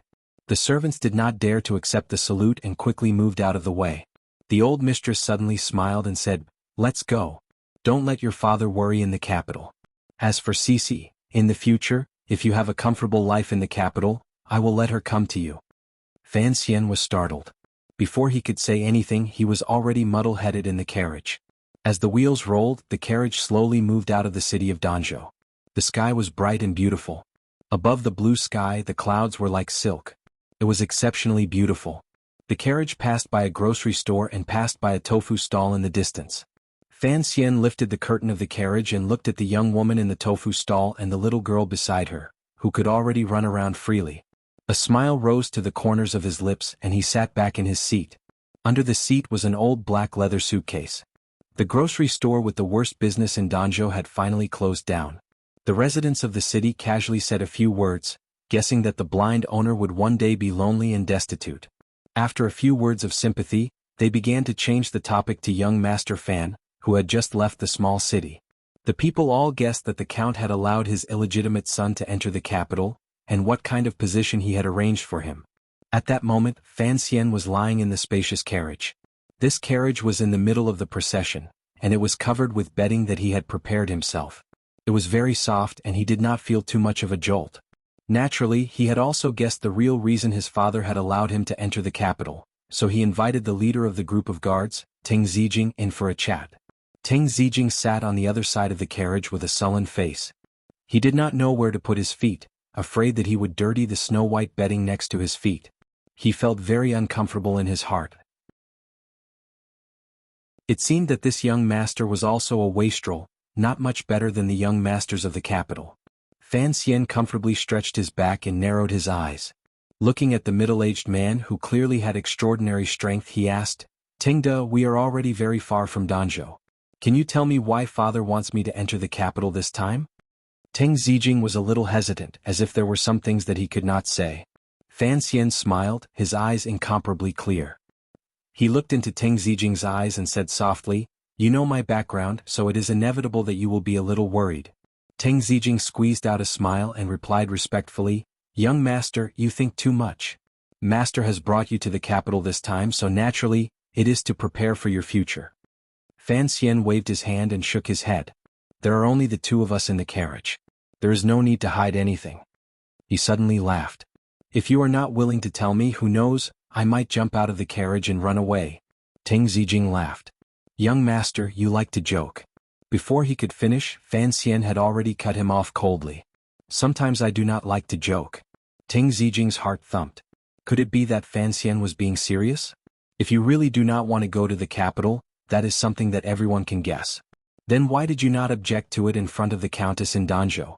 Looking at the gentle and beautiful young man in front of him, Ting Zijing increasingly felt that there was more to him than met the eye. Fan Xian naturally would not run away. Although he knew that going to the capital would not bring him much good, these years of being a wealthy and leisurely man had long since lost the courage to roam the Jianghu. To live in a desolate mountain and suffer in a broken temple was not in line with his personality. He had come to this world to enjoy life. And he was very willing to go to the capital to take a look, so when Count Sinan sent someone to pick him up, he did not even think about objecting. But this did not mean that he was not curious about what was hidden behind this matter. After a long silence, Ting Zijing finally could not stand the icy silence in the carriage. "Young master," he said, "the reason why we were in such a hurry to bring you back to the capital is that master has arranged a marriage for you." Fan Xian looked at him for a long time before saying, "A marriage?" Chapter 40. "Yes," Ting Zijing replied respectfully. Ting Zijing replied respectfully. He did not want to repeat the tragic fate of the second housekeeper from a few years ago, so he was especially respectful to this half-master in front of him. Fan Xian frowned, and a calmness that did not match his age appeared on his face. He did not have the expression that most youths would have when they heard that they were about to get married. "I am very curious," he said slowly. He was 16 years old, and had long known that in such a powerful family, marriage would certainly be a matter of importance. Since his father had not forgotten him all these years, this day would eventually come. But this time, The timing was so urgent that he did not understand why this marriage was so urgent. Ting Zijing replied, "Well, I'm not sure. I only heard that the young lady is virtuous and has always been well known in the capital." His careful explanation only made Fan Xian more suspicious. He was an illegitimate child with no status. Even if his parents had an unusually deep background, no official family would be willing to marry their daughter to him. Seeing his expression, Ting Zijing finally said, "But, the young lady does not seem to be in good health. She has been ill recently, so it is urgent." Fan Xian suddenly understood. So he was a magical object of joy. He could not help but smile bitterly and shake his head. Ting Zijing carefully observed his expression and found that the young master was neither angry nor sorrowful. Instead, he seemed to be in a daze. He was about to marry a young madam who was about to die. How could the young master not be angry at all? Fan Xian did not have anything to be angry about. In his previous life he had seen too many scenes like this, and anger would not help solve the problem. In his heart, he felt some sympathy for the bedridden young lady in the capital. Because of her poor health, she was forced to marry a man she had never met. As for himself, Fan Xian did not have the gloominess of a petty man. He had always been a bit of a male chauvinist. He believed that when it came to matters between men and women, the woman was always at a disadvantage and the man was always at an advantage. Since he was going to marry and have children in this world, what if he picked up a good woman? In any case, he had to get to the capital first. Running away from a marriage could not be rushed. He would wait and see. Everything had to wait and see. Was the girl pretty? Cute? Lolita? Young master, why? Ting Zijing asked carefully. Why not? Fan Xian looked at him with a slight smile and quietly said, "First of all, just because I'm going to Jingdo doesn't mean I'll accept this marriage. Secondly, if I accept this marriage, it must mean that I like that woman. Thirdly, even if that woman was bedridden, I wouldn't feel that it was humiliating. For you might not know this, but I'm actually a very good doctor." Ting Zijing was stunned. These 4 reasons confused him, especially the last one. The young master actually knew medicine? However, he still didn't think that the young master's marriage would turn from a tragedy to a comedy because of this. After all, the young lady's family wasn't simple. Even the imperial physicians couldn't cure her, so how could the young master cure her? The carriages never stopped. Ting Zijing went out and boarded the first carriage, leaving Fan Xian alone in the carriage. It was inevitable that the journey would be lonely. He lifted the curtain of the carriage and allowed the strong wind to blow on his face. He squinted his eyes and looked at the green mountains and the stone road on the official road that whizzed past. He felt as if countless scenes were rewinding. It was just like what he saw on the carriage 16 years ago when he first arrived in this world. One day at the end of the 4th month, the long grass by the road outside Jingdo had long since been removed, and the warblers had been scared away by the men and women who came and went for a walk. Only the 2 rows of green willow trees along the moat swayed gracefully, proudly examining the people who had come from all over the world outside the city. A small group of 3 carriages came from afar and lined up on the official road, waiting to enter the city. The curtain of the carriage was lifted, revealing a clean face full of sunshine. The man looked at the walls of the capital and the peaceful people around him. He took a deep breath and said, "So this is the smell of Jingdo." This man was, of course, Fan Xian. After dozens of days of arduous travel, they had finally arrived in Jingdo. Along the way, he looked curiously at the unfamiliar world of the kingdom of Qin. He had finally satisfied his desire to travel, and he had become much more familiar with Ting Zijing and the other guards. Fan Xian was a cute young man who was used to wearing a smile on his face. This kind of person always made people feel good about him. Ting Zijing took his hand and helped him down from the carriage.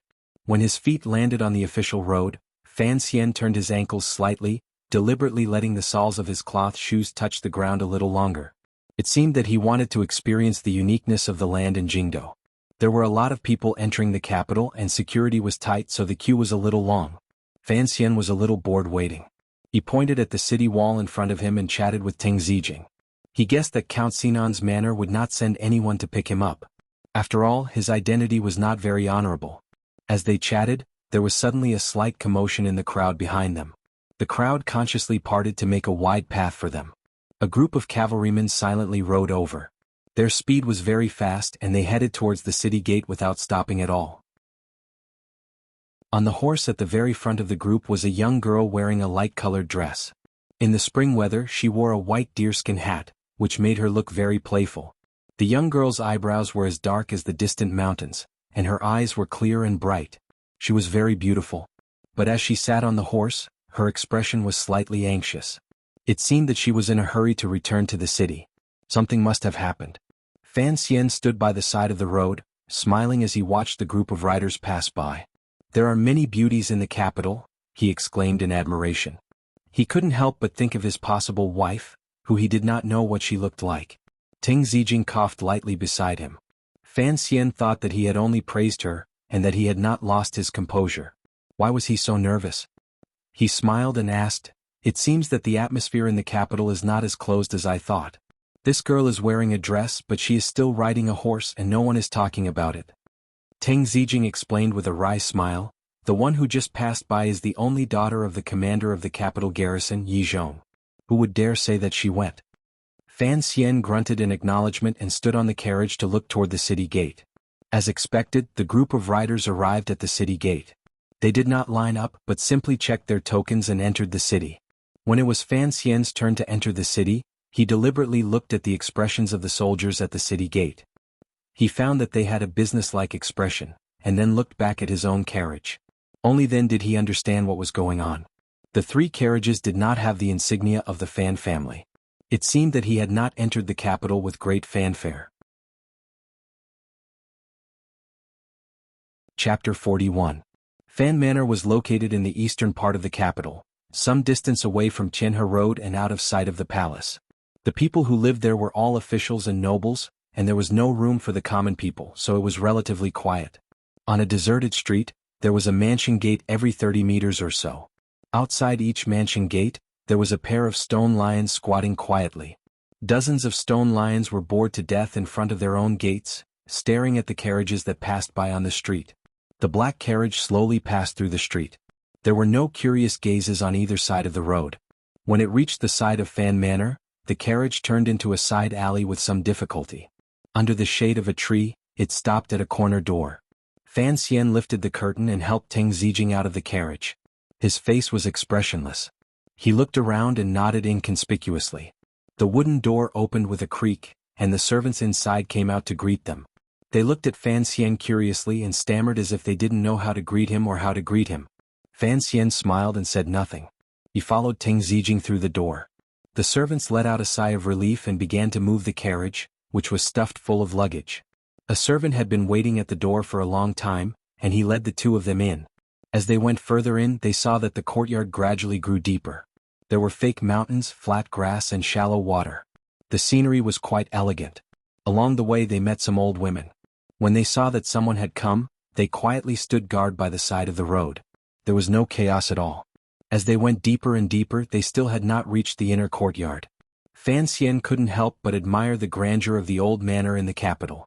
It was dozens of times larger than the manor in Danzhou. To be able to have such a large manor in the capital, where every inch of land was worth its weight in gold, it seemed that his father's power was not ordinary. If it had been an ordinary person, they would have been a little nervous and reserved upon entering a luxurious mansion. Even Sister Lin in Dream of the Red Chamber, when she first entered Ronghua Manor, did not dare to say too much, afraid that she would make a mistake and lose face for herself and the manor. But Fan Xian was not an ordinary person. Having lived 2 lives, he had experienced life and death, which made him feel somewhat free and at ease. Moreover, he had long gotten used to his identity as an illegitimate child. Based on his mentality from his previous life, he did not feel that this identity was shameful. Instead, he felt that his father should be the one to lose face. From this point on, he did not care about the Fan Manor's reputation. Therefore, as he walked, he looked around with a smile on his face without a trace of restraint. Although there was still some shyness in his smile, this shyness was just a cover. He looked at the scenery in the mansion and clicked his tongue in wonder. When he passed by the weeping willow, he stroked it. When he crossed the arch bridge over the shallow lake, he looked at the golden fish in the water. All the servants in the manor saw his demeanor as he walked, and they could not help but be curious. This young master, whom they had heard of for more than 10 years, was actually such a person. They could not tell what was good or bad about him, but they felt that there was something special about this young man. They just did not know how to put it into words. When they reached the inner courtyard, Ting Zijing reminded him in a low voice, "Young master, I can't go in here. You should go in yourself." After some thought, he could not help but remind him, "Young master, please speak." Along the way, Ting Zijing had begun to admire Fan Xian's indifference. Thinking of the secret struggles in the Fan manor, he could not help but want to remind him of something. But as soon as the words left his mouth, he realized that he was being too impulsive, and did not know how to phrase them. Fan Xian knew what he was thinking and was slightly moved. He smiled and saluted him. "Don't worry, Ting Zijing." He then reminded him to remember to pack his luggage as he might need it at night and so on. At a time like this, Ting Zijing knew that the handsome young man in front of him was far more mature than his peers. Hearing this, he felt a bit more at ease. He smiled and went with the servant to the side courtyard to rest. The servant leading the way had been replaced by a servant girl, and she was a young and pretty girl. Fan Xian followed the girl into the back courtyard. A middle-aged woman came over with a brass basin. She half knelt and bowed, then helped him wash his face. The temperature of the water was neither too hot nor too cold, just right. Fan Xian was silent. He wiped his hands, handed the towel back and said thank you. The middle-aged woman was a bit surprised to hear this, and retreated in a panic. Fan Xian smiled. Only now did he remember that the capital was not Danzhou. His politeness to the servant girls seemed unnecessary and inappropriate here. Even after entering the inner courtyard, he did not stand in the middle of the hall, but was led to the side door by the servant girls. The wall of the side door was painted completely white, but above the door was a slightly protruding black eave. He stood there for a long time, but no one paid any attention to him. He didn't know if the old house was trying to intimidate him as an illegitimate son, but he gradually felt a bit impatient. He took a deep breath and suppressed it. He raised his eyes to look at the black eave, and upon closer inspection, he found that it was an ancient building. It was indeed elegant. In fact, Fan Xian had wronged them. The servant girls stood to the side, not because they wanted to give him the cold shoulder, but because they knew the identity of the young man. For a moment they did not dare to approach him. They did not know how to address him, as he was not the son of the legitimate wife of Fan Manor. For another, the servants did not dare to act rashly before the master of the house arrived. But by now, someone had already gone to inform the master. Fan Xian waited for a while and laughed at himself. He waved his hand and called over the servant girl who had led him. The servant girl was delicate and pretty, her face smooth and tender. She was still very young. In a small voice she asked, "Young? Yeah. What are your orders?" She had wanted to call him young master, but when she thought of the problem she could not. Instead she swallowed the word young master, and her face turned red. Fan Xian looked at the little girl and laughed. "Bring me a chair." The servant girl did as she was told and brought a wooden chair from the hall. The chair was a little heavy and she was slightly out of breath.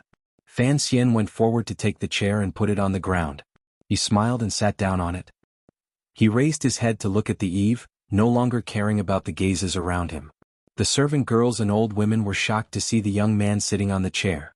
The elders had not arrived, so the juniors should be cautious. How could he be so arrogant? The sound of footsteps came from the corridor, and a faint fragrance was carried by the wind, invigorating one's spirit. Fan Xian turned his head and saw a noble woman walking over with a smile on her face. The woman's face was beautiful and her eyes were like lacquer. Her dress swayed slightly and the gold ornaments were a little messy. But when paired with the woman's hidden nobility, it did not seem ostentatious. On the contrary, it seemed reasonable. Fan Xian took a deep breath and stood up from the chair. The woman's eyebrows were like black ink and when she smiled, the whole hall was bright. She looked at Fan Xian from afar and said, "Xianer, you must have had a hard journey. Please sit." Fan Xian smiled sweetly. "Hello, Auntie." Chapter 42. It was the second wife of Count Sinan. Her name was Lu Ruyu, and she had been taken in by Count Sinan more than 10 years ago. Her family background was deep, and within 3 generations they had produced a duke. So when she married Count Sinan, it caused a lot of discussion in the capital. Everyone was curious as to what the Lu family was thinking by betrothing their daughter to Fan Jian. Although Fan Jian had already inherited the title of Count Sinan, he was still a distant relative of the great Fan clan. It was only in the last 10 years that Count Sinan had become more and more popular, and his official rank had gradually risen. Only then did the Lu family and this woman's vicious vision come to an understanding. But strangely, Count Sinan had never made her official. Whether it was from the perspective of reason or from the position of Lady Lu's maiden family, there was absolutely no reason for it. Fan Xian smiled cutely and bowed deeply to the second wife. "Xian pays his respects to Aunt."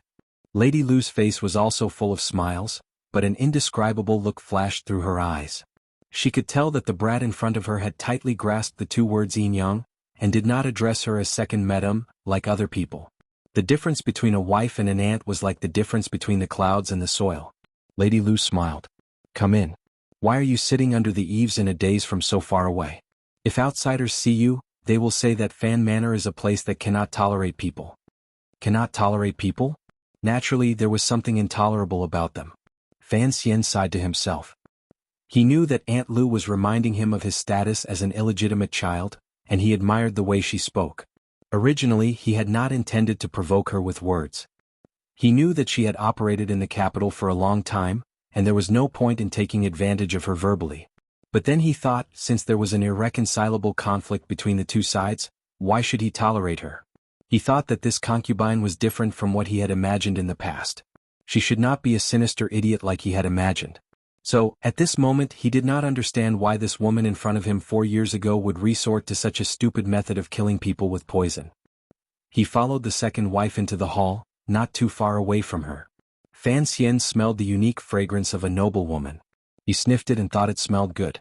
To be able to think of such trivial things at a time like this, Fan Xian was somewhat satisfied with his current state of mind. He smiled and chatted with Lady Lu. The noble woman and the young man really did play the role of a loving mother and a filial son. The tea was served. It was the authentic Five Peaks flower tea. Good tea. Desserts were also served. They were authentic Jiangnan flaky pastries, delicious.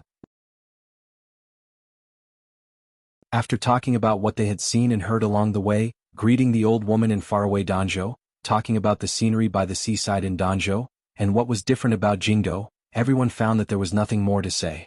Thus, Lady Lu and Fan Xian tacitly shut their mouths and sank into silence. Both sides realized that neither of them were easy to deal with.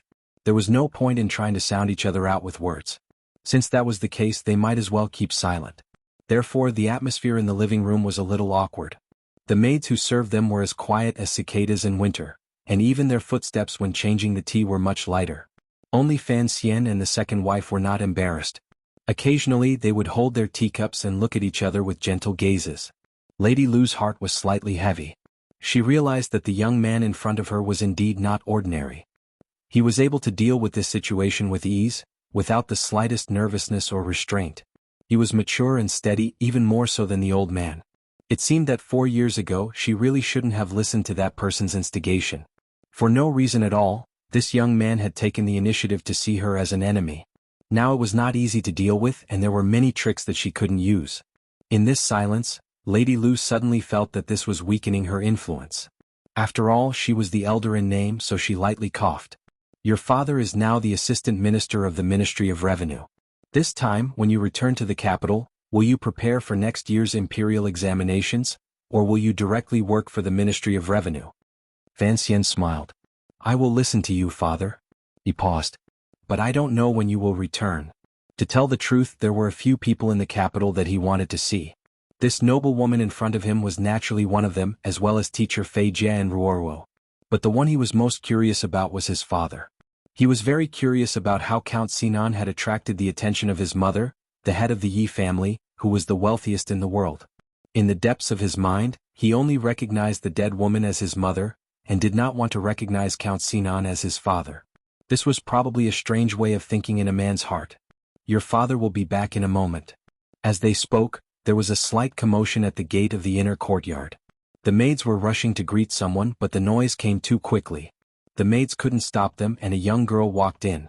This young girl was not particularly beautiful, but her brows were unusually clean. There was a natural softness to her, but there was also a hint of coldness. This coldness was not what most people would call an icy beauty, or a contempt for the filthy things around her. Rather, it was a kind of indifference born from some unknown confidence, a feeling of resistance to her surroundings.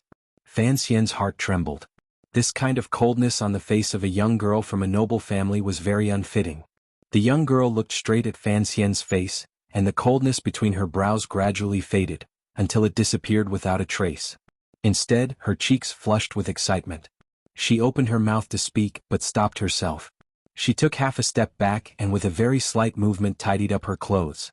She curtsied, and with a clear and gentle voice she said, "Greetings, brother. Fan Xian smiled and reached out to help her up. Sister Ruoro, no need to be so courteous. Their gazes met. They were both so clear without a trace of impurity. There was only a faint smile. After years of correspondence, it could be assumed that this pair of brother and sister were the ones who knew each other the best in the world.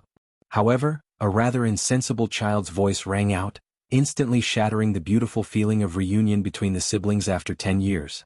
Hey, you're Fan Xian? Fan Xian turned his head to look at the young man who had stepped through the high threshold. The young man was a little chubby, and there were a few annoying black moles on the left side of his face. His face was full of resentment and he looked at Fan Xian with slight disgust. Chapter 43. Fan Xian sat down, ignoring the boy and letting his sister sit first. He smiled and asked, "Who are you?" Of course he could guess who this chubby boy was, but he deliberately did not point it out. "I am Fan Xija, the young master of the Fan family." The chubby boy looked at him and snorted. "So you are the illegitimate son." Fan Xian heard a faint sound in his ear. Out of the corner of his eye, he looked at Lady Lu. Unexpectedly, Lady Lu had already run away for no reason. He didn't know where she had gone. It seemed that she had deliberately let her own son cause a ruckus and break Fan Xian's composure. In any case, if anything untoward happened, he could use the excuse that Xija was young and insensible. A strange smile appeared on Fan Xian's lips. He had known in Danzhou that this young master of the capital government had a bad temper and had always been rude and unreasonable. For the sake of his father, Fan Xian decided to take the time to teach this little brother a lesson in order to prevent the Fan family from offending the real nobles in the future because of this kid. But what happened next was completely out of his expectations. A cold voice rang out. It came from Fan Ruoro's thin lips. "Give me your hand." Having said that, Miss Fan took out a long ruler from under the table. "Why?" Fan Xija mumbled. His face was full of fear, but he obediently extended his hand. With 2 smacks, 2 red marks appeared on Fan Xija's hand. Tears began to well up in his eyes, but he gritted his teeth and endured it. "Sister, for an outsider." Before he could finish the word, outsider, Fan Ruoro expressionlessly struck the chubby boy's hand twice with the ruler. Fan Xian now realized that his sister's cold demeanor was very oppressive in the eyes of an ordinary person. "First, you cannot call my brother by his name. Secondly, you have to understand our family's identity.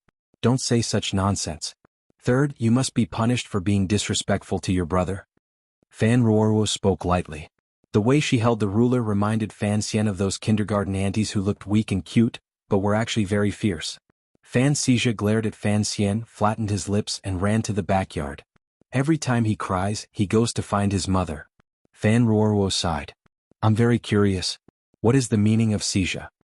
His thoughts are as sluggish as a pig's, and his tyrannical actions leave trails behind. Such an elegant name, yet it was interpreted by my younger sister into these 2 sentences. What a joke. It's not as funny as Big Brother's joke. Why can you beat people with a ruler? Father gave me the right to discipline him. This seems to be a little different from my analysis of this world. Are you talking about men's rights? Yes, there is also the issue of the distribution of power in the backyard of the family. At present, I seem to have gained a little power. But don't forget, your power is completely dependent on that man's likes and dislikes. Brother, don't forget that the man you're talking about is our father. Fan Xian and Fan Ruoro looked at each other and smiled. They were very happy. There were no outsiders present, and Fan Ruoro was no longer as restrained as before. She smiled, and it was obvious that she could not suppress the happiness in her heart. Fan Xian was the same. In this world, probably only his sister, who they often exchanged letters with, could truly use a certain logic that only he could use to converse with her. Furthermore, when they first exchanged letters, Fan Ruoro was still young. To a certain extent, Fan Xian's view of this world and life had been greatly influenced by Fan Xian's imperceptible influence. The 2 of them hadn't seen each other for 10 years, so they should have been somewhat unfamiliar. However, the conversation just now, which only the 2 of them could feel, quickly pulled the distance between them closer in their hearts. It was as if the brother or sister sitting in front of them had not been separated for 10 years. Instead, they were good friends who spent every day in the courtyard and studied side by side. In this kind of relationship, Fan Ruoro saw Fan Xian as a teacher-like figure, while Fan Xian saw his sister as a student or junior. This kind of mentality was very subtle. Fan Xian looked at her with a slight smile and said in a low voice, "Seeing that you seem to be doing well in the manor, I've been worrying a bit too much." Fan Ruoruo lowered her head and quietly said, "It's all thanks to you for your ideas." Fan Xian smiled shyly. Could it be that the romantic scenes from his previous life that he had written had an effect? But this was not something he could ask directly. "Recently, Lady Lu has been more peaceful," Fan Ruoruo said lightly. She called her aunt Lady Lu. Even though there were only the two of them in the hall, it still seemed very cold. Fan Xian thought for a moment and then said, "Although I'm far away in Danzhou, I know that the Lu family has a very high status in the capital. Don't be too disrespectful to her." "I won't." Fan Ruoruo lowered her eyelids, her eyelashes resting on her white skin. It was very beautiful. Fan Xian looked at her with a smile. He realized that to find someone in a world who could understand oneself was indeed a very happy thing, even though this person had been taught by him. He softly said, "Did you receive my letter?" "Yes." Fan Ruoruo smiled. The frost on her face had long since disappeared. "2 nights ago I saw that letter in my room. It scared me. I thought it was some bad guy, but when I saw the handwriting on the letter I realized it was you." Fan Xian shrugged. Given Wu Zhu's abilities, being a messenger was a bit of a waste of his talent. No one entered the hall to interrupt their conversation, which Fan Xian was very satisfied with. He took a sip of tea and said seriously, "You probably don't know why I came to the capital this time." Fan Ruoruo raised her head and looked at her brother with a faint smile. Fan Xian was a little embarrassed by her gaze. "What's wrong?" A teasing sigh sounded out. The girl smiled and said, "Many people probably know why you came to the capital. And I believe that the children of the famous families in the capital are all very curious. Count Sinan's illegitimate son has come to the capital this time, and how much confidence he has in that matter." Fan Xian was a little surprised.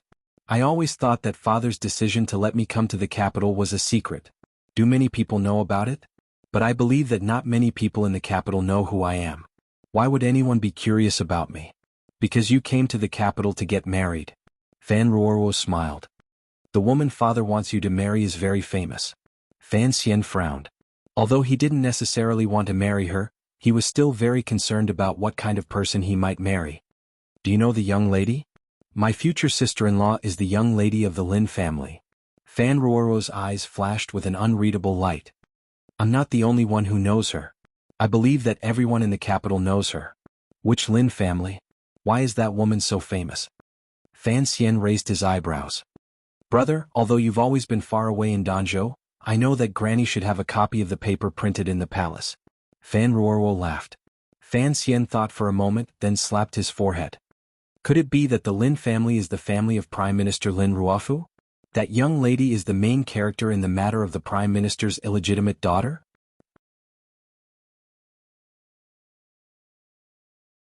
Chapter 44. Presently, the Qing kingdom was known as the Golden Age of Prosperity. The weather had been favorable for a decade, and the people were wealthy and at ease. They had the titles of the wisest ruler in 1,000 years, the best ruler in 1,000 years, and the best ruler in 1,000 years. But, miraculously, what followed was what was known as the most corrupt officialdom in 1,000 years and the most treacherous prime minister in 1,000 years. This treacherous minister was the Prime Minister Lin Ruofu. Lin Ruofu was born poor and was not the son of a noble family. He had passed the imperial examinations and entered the officialdom, starting out as an appraiser in Suzhou. Soon after, he was transferred to the capital to serve as the registrar of the Zhan Shifu, and then to the rank of the 12 guards of the Southern Office. He then entered the imperial censorate as the Zhangyin, and then became a scholar of the Hanlin Academy. In the last new policy, he was transferred to the 6 ministries to be in charge of specific affairs. He became an assistant minister of the Ministry of Appointments, and then a minister. He rose all the way to the head of the civil officials today, the prime minister who was second only to the emperor and above tens of thousands. People looked closely at the official positions that the prime minister had held, only to discover that he had been a civil official, a military official, a minister of poetry, and a supervisor. Although his official position had risen and fallen, he had experienced all of the official circles of the kingdom of Qin, and his official position had always been slowly but surely rising. Rumor had it that Lin Ruofu had no one to rely on in the inner palace, nor did he have any complicated background or connections. Yet, he was able to rise and fall in the complicated officialdom of Qing Kingdom and never fall. This surprised many people. The prime minister appeared to be clear-minded on the surface, but he was sinister and ruthless on the inside, accepting countless bribes. In addition, he had offended many people in the struggle between the civil officials and the nobles, so he had an image of not being close to the nobles and not being loved by the people. However, with his decades of effort, he had long grown countless branches in the Qin kingdom's civil official system. The big tree had always stood tall and did not fall. From time to time, there would be censors who would impeach the prime minister, but there was never any concrete evidence, so they could only drop the matter. The righteous people of Jingdo hated him to the bone and wanted nothing more than to eat his flesh raw. However, in front of the bureaucracy, no one dared to provoke him to his face. In the entire kingdom of Qin, only the emperor could demand the life and power of the prime minister. No one else could. This was the consensus of all the officials. In the entire kingdom of Qin, only the director of the Overwatch Council could spit in the face of the prime minister. No one else had the guts to do so. This was the unanimous opinion of all the nobles. And when the dean spat on the prime minister on the street, he still had to pay the price of 3 years' salary. This punishment was personally given by His Majesty. When people discovered that the emperor's trust in the prime minister had never wavered, those officials and scholars who boasted of their integrity began to despair.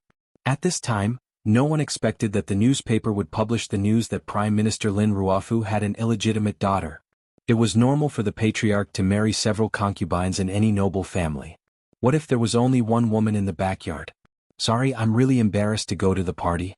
However, the customs of the world placed great importance on bloodline and etiquette. Although the prime minister was known to be cunning and ruthless, he had always considered himself to be pure and upright. Unexpectedly, he had an illegitimate daughter outside. This was a loss of virtue. His daughter was already more than 10 years old, but he still hadn't brought her back to the residence, allowing her to live alone outside. As a father, this was proof that he didn't have a benevolent heart. Because the news had come from the imperial palace, it caused a small earthquake in the bureaucracy of the capital. People speculated that His Majesty was tired of the prime minister and wanted to replace him. That was why the imperial censorate had collectively submitted a petition. Contrary to everyone's expectations, His Majesty personally appeared and suppressed the matter. The matter gradually calmed down, but the prime minister's illegitimate daughter became the center of attention.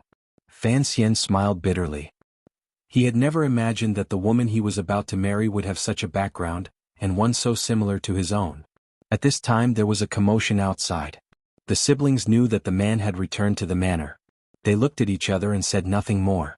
Fan Xian only used his eyes to ask his sister to take him out for a stroll when she had time. Ruoruo nodded slightly. Candles were lit, but the sky outside was not completely dark, so the candlelight seemed very dim. There was a table of sumptuous dishes in the hall, and 5 people sat there. Many servant girls and servants were waiting on them. Fan Xian noticed that Lady Lu was not like the concubines of other families, who first served the patriarch as he ate. Instead, she sat next to the middle-aged man with a calm demeanor. That middle-aged man was his father? Thinking of this, Fan Xian's eyebrows involuntarily furrowed into beautiful little wrinkles. Count Sinan's face was solemn, and his facial features were regular. He wore a 4-inch beard that people of the time liked to wear. One could tell that he had a serious temperament, and that he was serious in speech and manner. They quietly finished their meal. Count Sinan walked in front, and Fan Xian followed behind him all the way to the study. This was the first time Fan Xian had been alone with his father. He smiled but was not very excited. In the depths of his heart, he had never truly regarded Count Sinan as his own flesh and blood. Count Sinan looked at the young man in front of him. He looked at the young man's delicate features and seemed to be lost in thought. After a while he gently sighed. "You really look like your mother." Fan Xian did not respond because he had never seen what his mother looked like. But when it came to his father, he had countless questions in his heart. He knew that it was not his place to ask. "How have you been in Danzhou these past few years?" Count Sinan looked at him. There seemed to be some weariness in his eyes, but it still could not hide the traces of his youthful handsomeness. "Not bad. On the way here, I believe that with your personality, you should have found out from Teng Zijing why I wanted you to come to the capital so urgently." "Yes. Do you feel wronged?" "No," Fan Xian replied with a smile. "I just hitched a ride to the capital. I didn't say that I had to marry Miss Lin." As soon as these words left his mouth, the study fell into a deathly silence. After a while, Count Sinan said coldly, "Do you know what it means to marry her?" "It means that, in addition to the emperor's unfailing favor, Fan Xian will also be able to cling to an incredibly thick thigh in the court?" Fan Xian replied sarcastically. Originally, he had no feelings for the middle-aged man in front of him. Logically speaking, he should have been able to keep his cool as a bystander.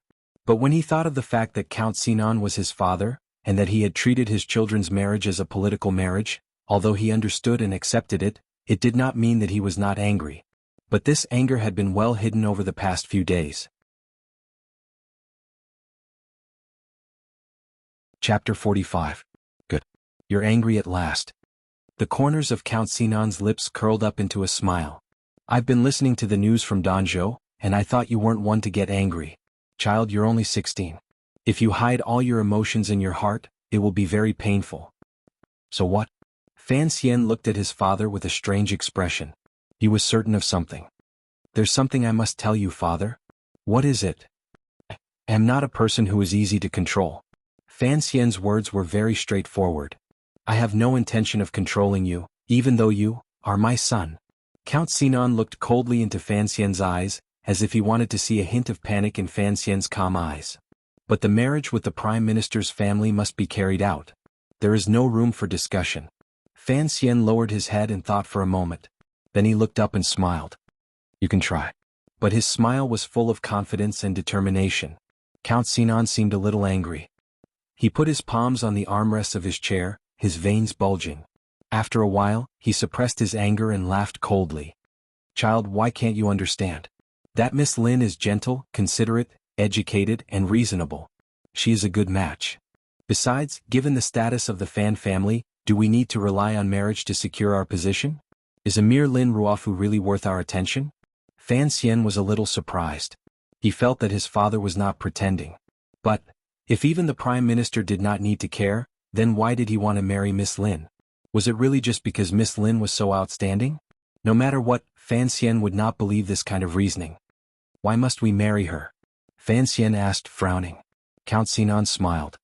Because Miss Lin's mother is the eldest princess, His Majesty's sister.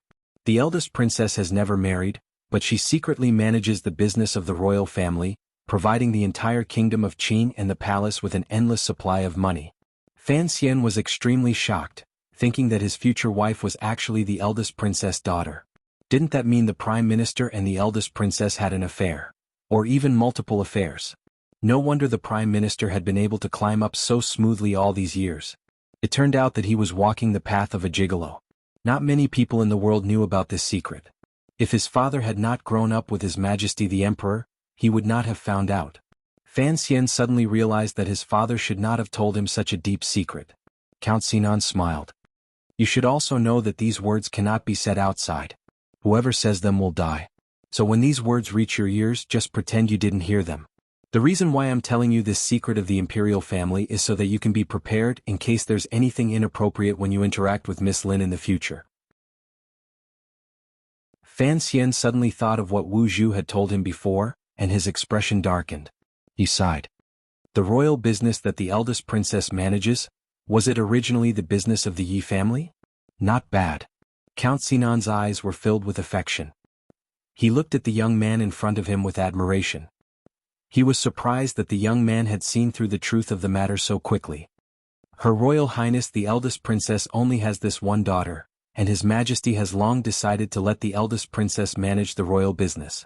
So whoever marries Miss Lin and becomes the son-in-law of Her Royal Highness the eldest princess may become the future owner of the royal business. Having said so much, Count Sinan felt a little tired, but deep down he was also excited. He stood up and stared at Fan Xian. That business belonged to your mother, so you are simply taking back what belongs to you. Count Sinan said slowly, one word at a time. There was a deathly silence. Father, you have great foresight. I am impressed. Fan Xian bowed to his father. Although she is not a princess, she is still a member of the imperial family.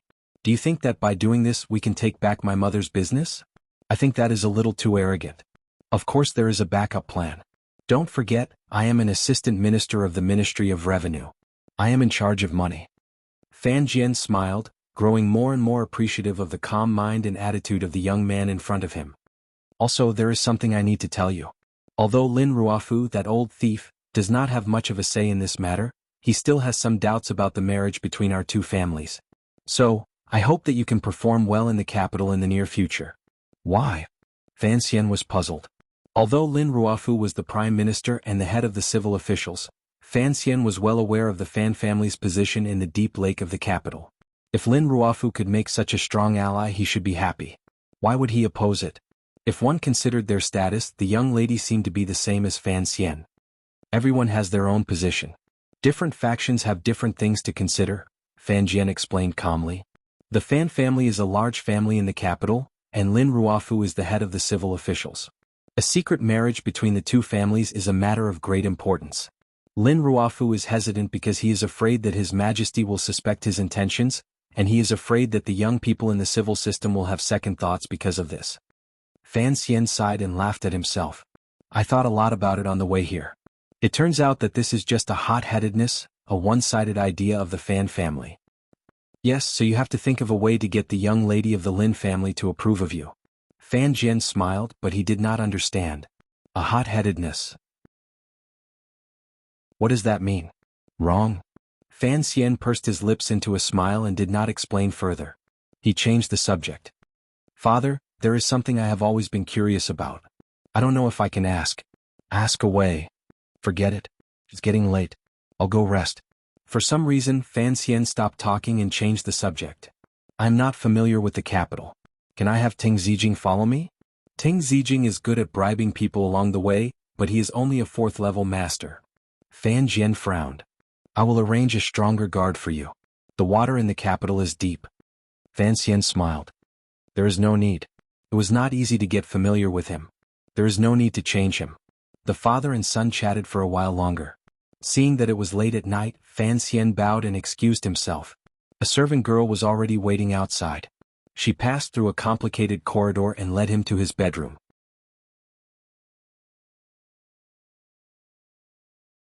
Chapter 46. Lying on the fragrant bed, his fingers unconsciously stroking the smooth silk surface. Fan Xian was still digesting what his father had said. Although he knew that he would run into some trouble in the capital, he had not expected it to be so troublesome. Before he left just now, he had planned to ask his father about the matter of the Liu family sending people to poison him 4 years ago. But on second thought, perhaps many of the dirty things in the noble families were hidden under that kind of powder. Even if he wanted to forcefully tear it open, it would be of no use. After all, in their conversation earlier, he could feel that his father, whom he had just met, still had some true feelings for him. It seemed that he had been sent to Danzhou because the person who had killed his mother was still in the capital. Thinking of this, a bitter smile appeared on his lips. Was he really going to marry that sickly woman? Now it seemed that he had been scheming against the Lin girl. She really was a pitiful little girl. He decided to find an opportunity to see the Lin girl. Having made this decision, his gaze once again fell on the narrow box that had been placed carelessly in the corner. He was curious as to where the key could be. Zhenqi slowly flowed through his body. Because of the journey, he had stopped practicing for dozens of days. Now he quietly resumed his training. Before entering meditation, Fan Xian thought of his father, whom he had just met, and countless questions welled up in his mind. When Fan Xian first tossed and turned in the Fan Manor in the capital, Count Sinan was also in a daze in his study. This was the first time in 16 years that he had seen Fan Xian. Seeing that clean and beautiful face, Count Sinan sank into some sort of memory, unable to extricate himself for a long time. He muttered, "Little Yi, your child has grown up. He is just like you back then. Young, but he seems to know everything." Chen Pingping was still against him coming to the capital, so I took advantage of his vacation to call Xian back to the capital. Someone promised that the Yi family business would return to him. The light shone on the middle-aged man's solemn face. "Don't worry," he said softly. Within the kingdom of Qing, no one would dare harm him. Sunlight shone through the shadows of the clouds, sometimes bright and sometimes dark. The old trees on either side of the road sprouted new branches, gently swaying in the wind. It was already late spring. In the lake at the foot of the mountain, the tender lotus flowers were beginning to bloom. The carriage of Fan Manor moved slowly along the road, with guards in front and behind it. It looked quite imposing. It was very quiet in the carriage. Fan Xian's eyes were half closed. Ruoruo was carefully peeling off the skin of a loquat, and then she brought the sweet and sour flesh to her brother's lips. Fan Xian opened his mouth and swallowed. It was so sour that he hurriedly swallowed a few mouthfuls of saliva. Fan Xia's face was full of disbelief and fear as he watched the scene unfold before him. His 15-year-old sister was skilled in chess, the zither, calligraphy, and painting. She was famous among the upper echelons of society in the capital. She had always been arrogant, like an iceberg that wouldn't melt. Countless scholars and nobles sighed in sorrow. Unexpectedly, she would serve Fan Xian with such care, personally peeling loquats for him to eat. Fan Ruoruo had no idea that her worshipful expression as she looked at her older brother had fallen into her younger brother's eyes. Subconsciously, she just wanted to make her brother feel better.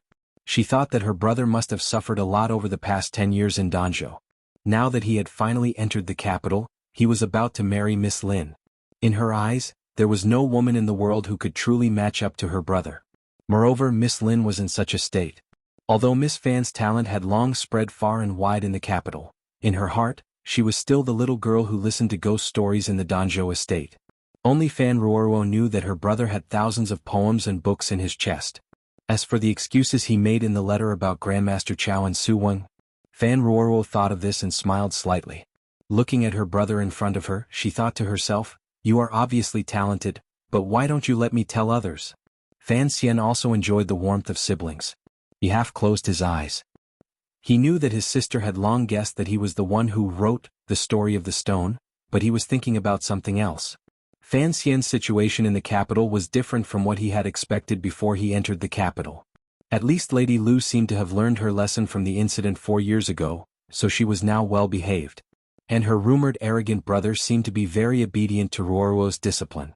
There was nothing particularly unbearable to Fan Xian. His family was quite happy. Fan Xizha looked at Fan Xian's face curiously. He had to admit that his half-brother was much better looking than he was, but he still strongly believed that he was the true young master of the Fan family. This person in front of him was just an outsider.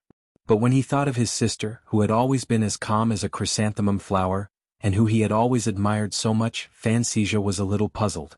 He thought to himself, could it be that this Fan Xian really is something special? No one on this street dares to provoke me. The proud Fan Xizha looked at the man in front of him, who was 4 years older than him, and said arrogantly, "You've just arrived in the capital. I'll take you around for a couple of days." Fan Xian leaned lazily on the soft cushions, and when he heard this, he couldn't help but laugh. He had originally wanted his sister to take him around the capital to see the sights, but he hadn't expected that Fan Xizha, his brother, would show up uninvited and insist on staying in the carriage. "Hey little guy, why do you have to follow us?" he asked Fan Xizha. Fan Xizha shouted, "Don't call me little guy, I'm the true young master of the Fan family."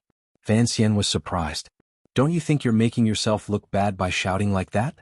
Even if you're afraid of me fighting over your property, you should at least play dirty." He patted his brother's head and continued with a smile, "You should learn more from your mother." Fan Xizha looked at the bashful smile on her pretty face, and for some reason, he felt afraid. He shrank back and hid behind Fan Ruoruo, thinking that this guy was too strange. How could he speak so brazenly? As they spoke, the carriage came to a busy part of the capital. It was noon and there were many people on the street. Restaurants on both sides of the road opened their doors to welcome guests.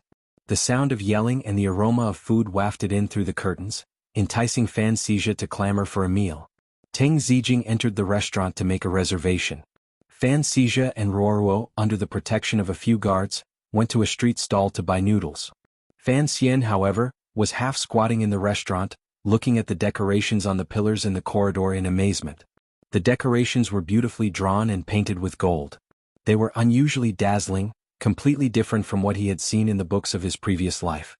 2 guards were some distance away from him, secretly looking around. At that moment, a middle-aged woman in ordinary clothes approached like a thief, holding a baby. She lowered her voice and asked, "Do you want a book?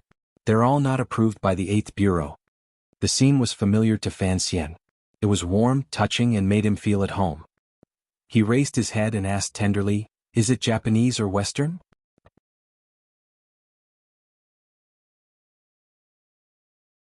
Chapter 47. The full name of the 8th Bureau of the Overwatch Council was the head office of the Literary Academy of the Imperial Court. It was similar to the Press Censorship Bureau of the Republic of China. It was responsible for reviewing all official texts. Only articles that passed the 8th Bureau's review were allowed to be published. A few years ago, the head office of the Literary Academy was mostly taken over by the Ministry of Education, but it still had the right to review books privately printed by the people. Therefore, articles that involved depictions of human body art, violent aesthetics, or suggestions for reform without the emperor's permission could not pass the Eighth Bureau's review. But no matter the world, people always had a jaw-dropping passion for pornography and politics. So naturally there were some underground booksellers.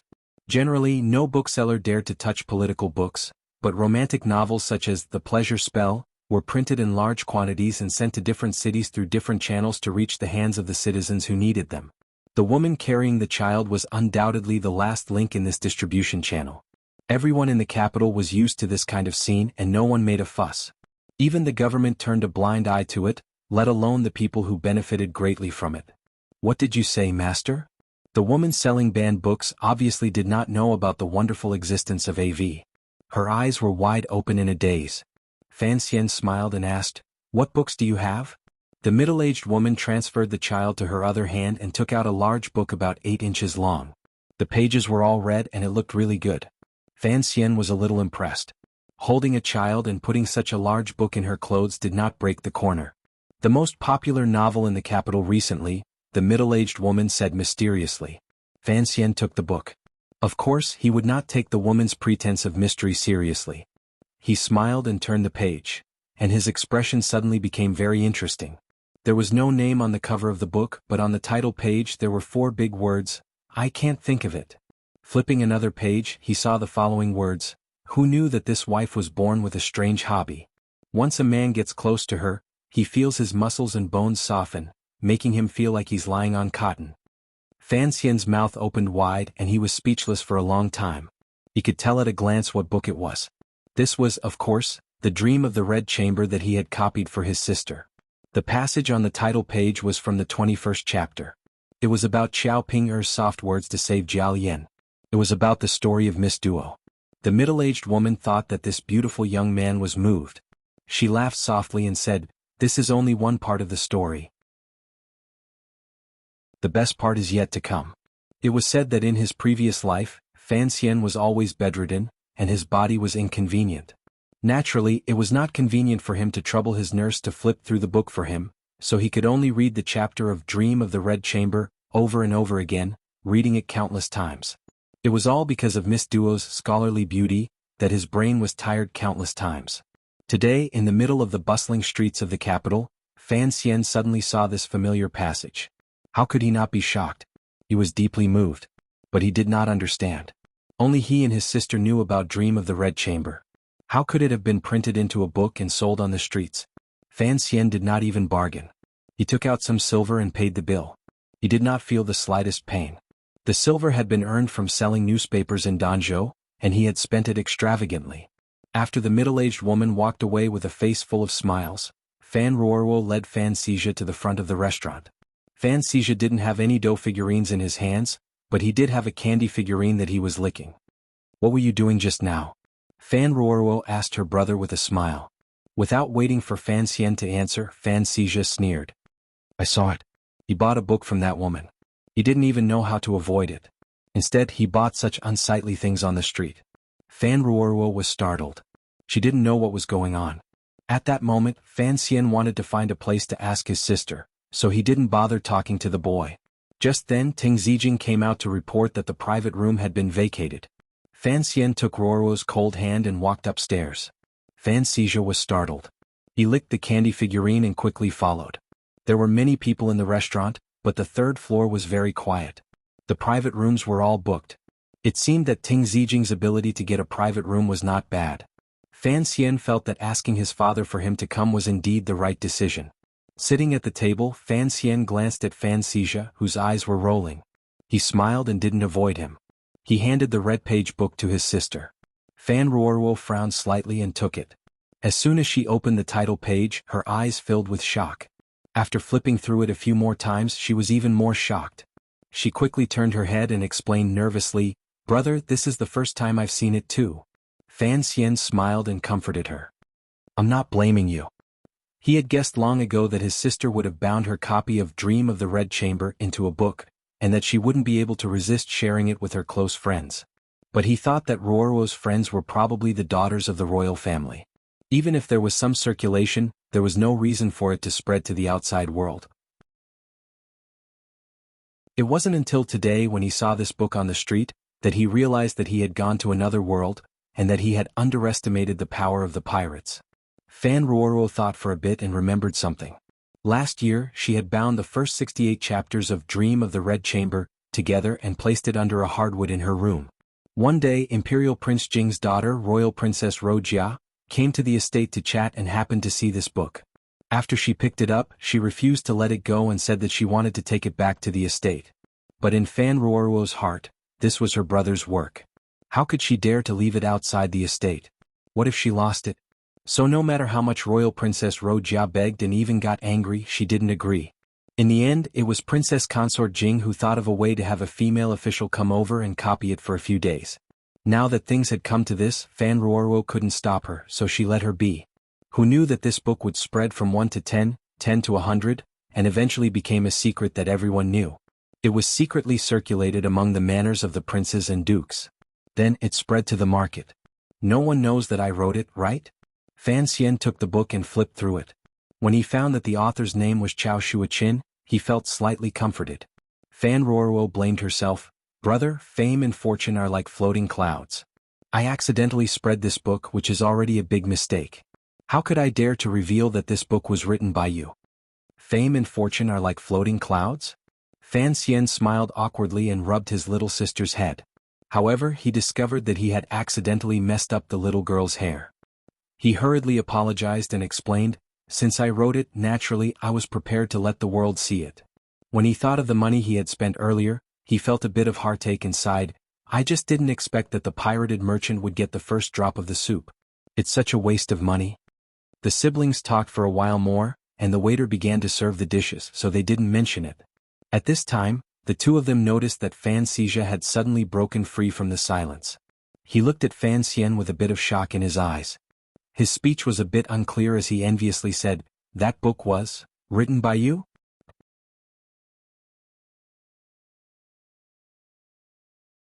Chapter 48. Hearing this, Fan Ruoro remembered that her conversation with her brother had fallen into his ears. She didn't know if he would bring trouble to her brother if he told Lady Lu. Fan Ruoro's cold expression changed to one of faint worry. She looked at Fan Xian. Fan Xizha's gaze had changed from shock to admiration. What's wrong? Fan Xian looked at him with a strange smile.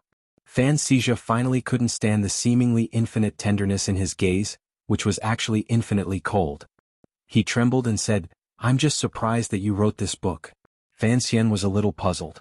"You've read this book?" In his impression in his previous life, if people read Dream of the Red Chamber at the age of 12 and loved reading it, then when they grew up, they would become hipsters or hooligans who deceived female hipsters. No. Fan Xizha quickly shook his head. "I've read some. It's boring." Having said this, he seemed to feel that he had regained some of his dignity. He raised his head a little higher. "It's just that Master read it and said." He thought for a moment, then decided to speak the truth. Master was very impressed. He said that the author's writing style was strange, and that he had a strong heart. These were two very high comments, but Fan Xian didn't blush. He smiled. "So you admire me?" "I admire Master." Fan Xizha thought for a moment. "And Master really likes your book." Suddenly, his eyes shone with greed. "And even though I don't read it, I know that on the market, this manuscript is sold in separate volumes. Each volume can be sold for 8 taels of silver." He nodded and looked at Fan Xian as if he were looking at an idol. "You can make so much money just by writing a few words. That's amazing. I think I understand why my sister admires you so much." "I didn't make that money." Fan Xian casually corrected him, but he felt strange. Fan Xizha's opinion of him had improved, not because of his poetry, but because of the money he could make from writing. Thinking about it, he understood. His father, Count Sinan, was the Emperor of Qing's personal financial steward. It was no wonder that Fan Xizha was born with a passion for money. Fan Xizha rubbed his hands and said enthusiastically, "But only you can write. If you are willing to earn this money in the future, I can invest in it." Fan Xian sighed. He realized that his younger brother was actually quite naive. It was a pity that he and Fan Xian had a conflict of interest. Although Fan Xian didn't necessarily have any ideas about the Fan family business, Lady Lu's ideas were already deeply rooted. Suddenly he had a thought and decided to try something. After all, they were brothers connected by blood. It was best to avoid some miserable endings if possible. "You still haven't told me why you're following me." Don't you have to go to school today? Fan Xian had already made up his mind, so he was interested in chatting with his half-brother. Although Fan Xizha was young, he wasn't an idiot. He knew that what he had just revealed had made the other party happy, so he put on a cute smile and answered with a trembling voice, because Mom said, Big Brother is capable, so she asked me to play with Big Brother more. It's always good to be influenced. Fan Xian sighed in his heart. He thought to himself that no one in the world was better at pretending to be cute than him. To think that Fan Xian would actually play it in front of him. It could be said that Fan Xian pretended to be shy, and Confucius Analects of Confucius. He knew that Fan Xizha was following him because of Lady Lu's idea. But there was no need for Fan Xian to be friendly. Even if Fan Xian realized that his father didn't just view him as a tool, there was no reason for him to be so reckless. The food arrived. Fan Xian moved his chopsticks like the wind, sweeping them across the plates. The tips of his chopsticks accurately picked up some food from each plate and put it into his mouth. He didn't care about the dumbfounded expressions on the faces of his siblings. After licking his lips and savoring the food for a while, Fan Xian nodded.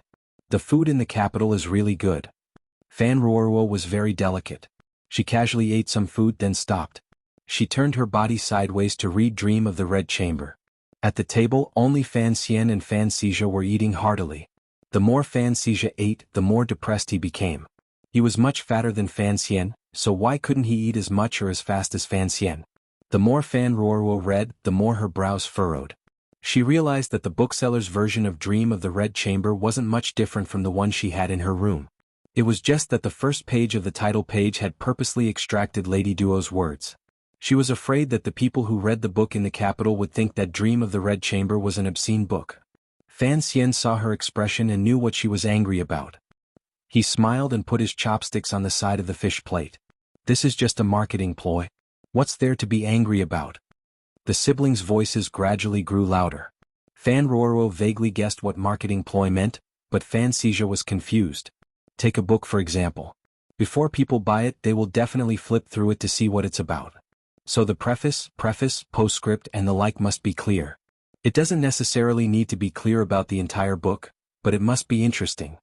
Fan Xian took a sip of tea and continued, Sister, you're angry because this unscrupulous bookseller put Lady Duo's part at the very front.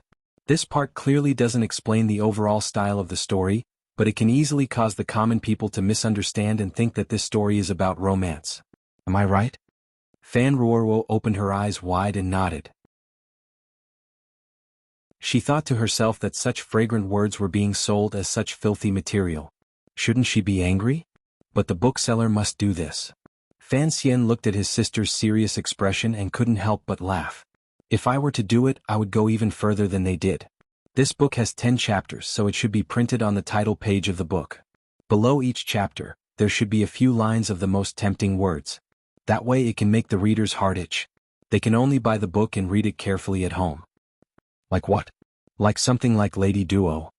Then what should I write this time? Fan Ruoruo had already understood her brother's meaning. She smiled and pointed to a part of the book. It was chapter 23, Romance of the Western Chamber. The beautiful song of the peony pavilion alarmed the maiden's heart. This time it was about what happened before the burial of the flower. There was no way to find a phrase that would make one blush. Fan Xian chuckled. Since there's the word beautiful song, of course it's easy to write. If it were me, I would use the part inside. Most of the people in the garden are girls. They are in the chaotic world, innocent and unaffected. They sit or lie down without hiding, laughing without the heart. How could they know what Baoyu was thinking right now? That Baoyu's heart was not at ease, so he was too lazy to stay in the garden. He only fooled around outside, but in a daze, he saw the falling red spell. Then he painted the words sit or lie down without hiding, laughing without the heart, fooling around, fooling around, and falling red. Fan Ruoruo lowered her head to think and found that it was as he had said. It was just some casual words, but with this combination and the addition of the word beautiful song, it couldn't help but give people some space to think. Her face reddened slightly and she said in a low voice, So you often do these kinds of improper things. Fan Xizha, who was listening to the side, was stunned. He gave a thumbs up and said, Big brother, you really are talented. With a Fan Xian spat out all the tea in his mouth. At that moment, an extremely arrogant voice came from outside. Where did this arrogant person come from? His heart is filled with perversion, and he dares to call himself talented?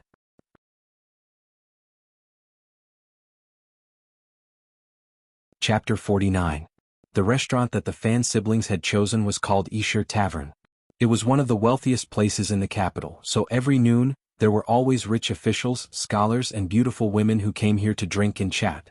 But no one knew where these scholars earned their money, and why these beautiful women were willing to show their faces in public. In any case, the third floor was quiet, and if one did not have the appropriate status, they would not be able to go up.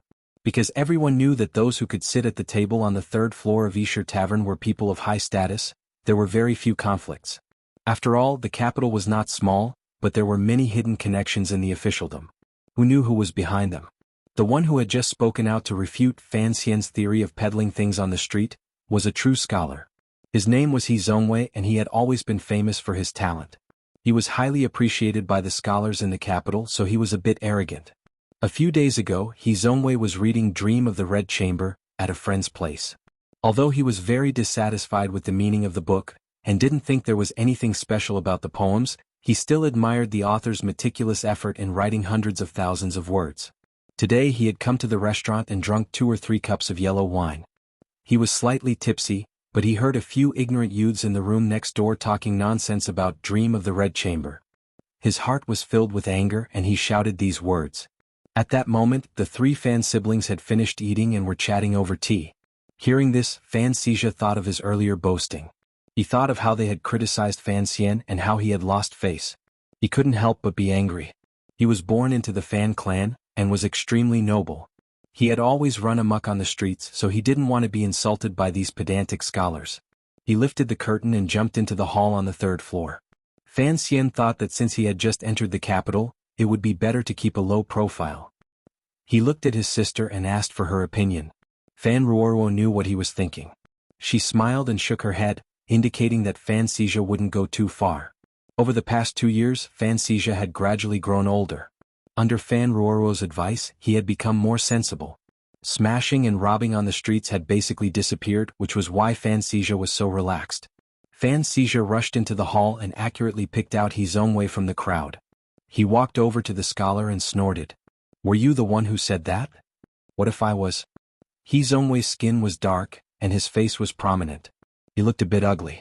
When he saw someone rushing out from the inner room, he knew that his words had offended someone.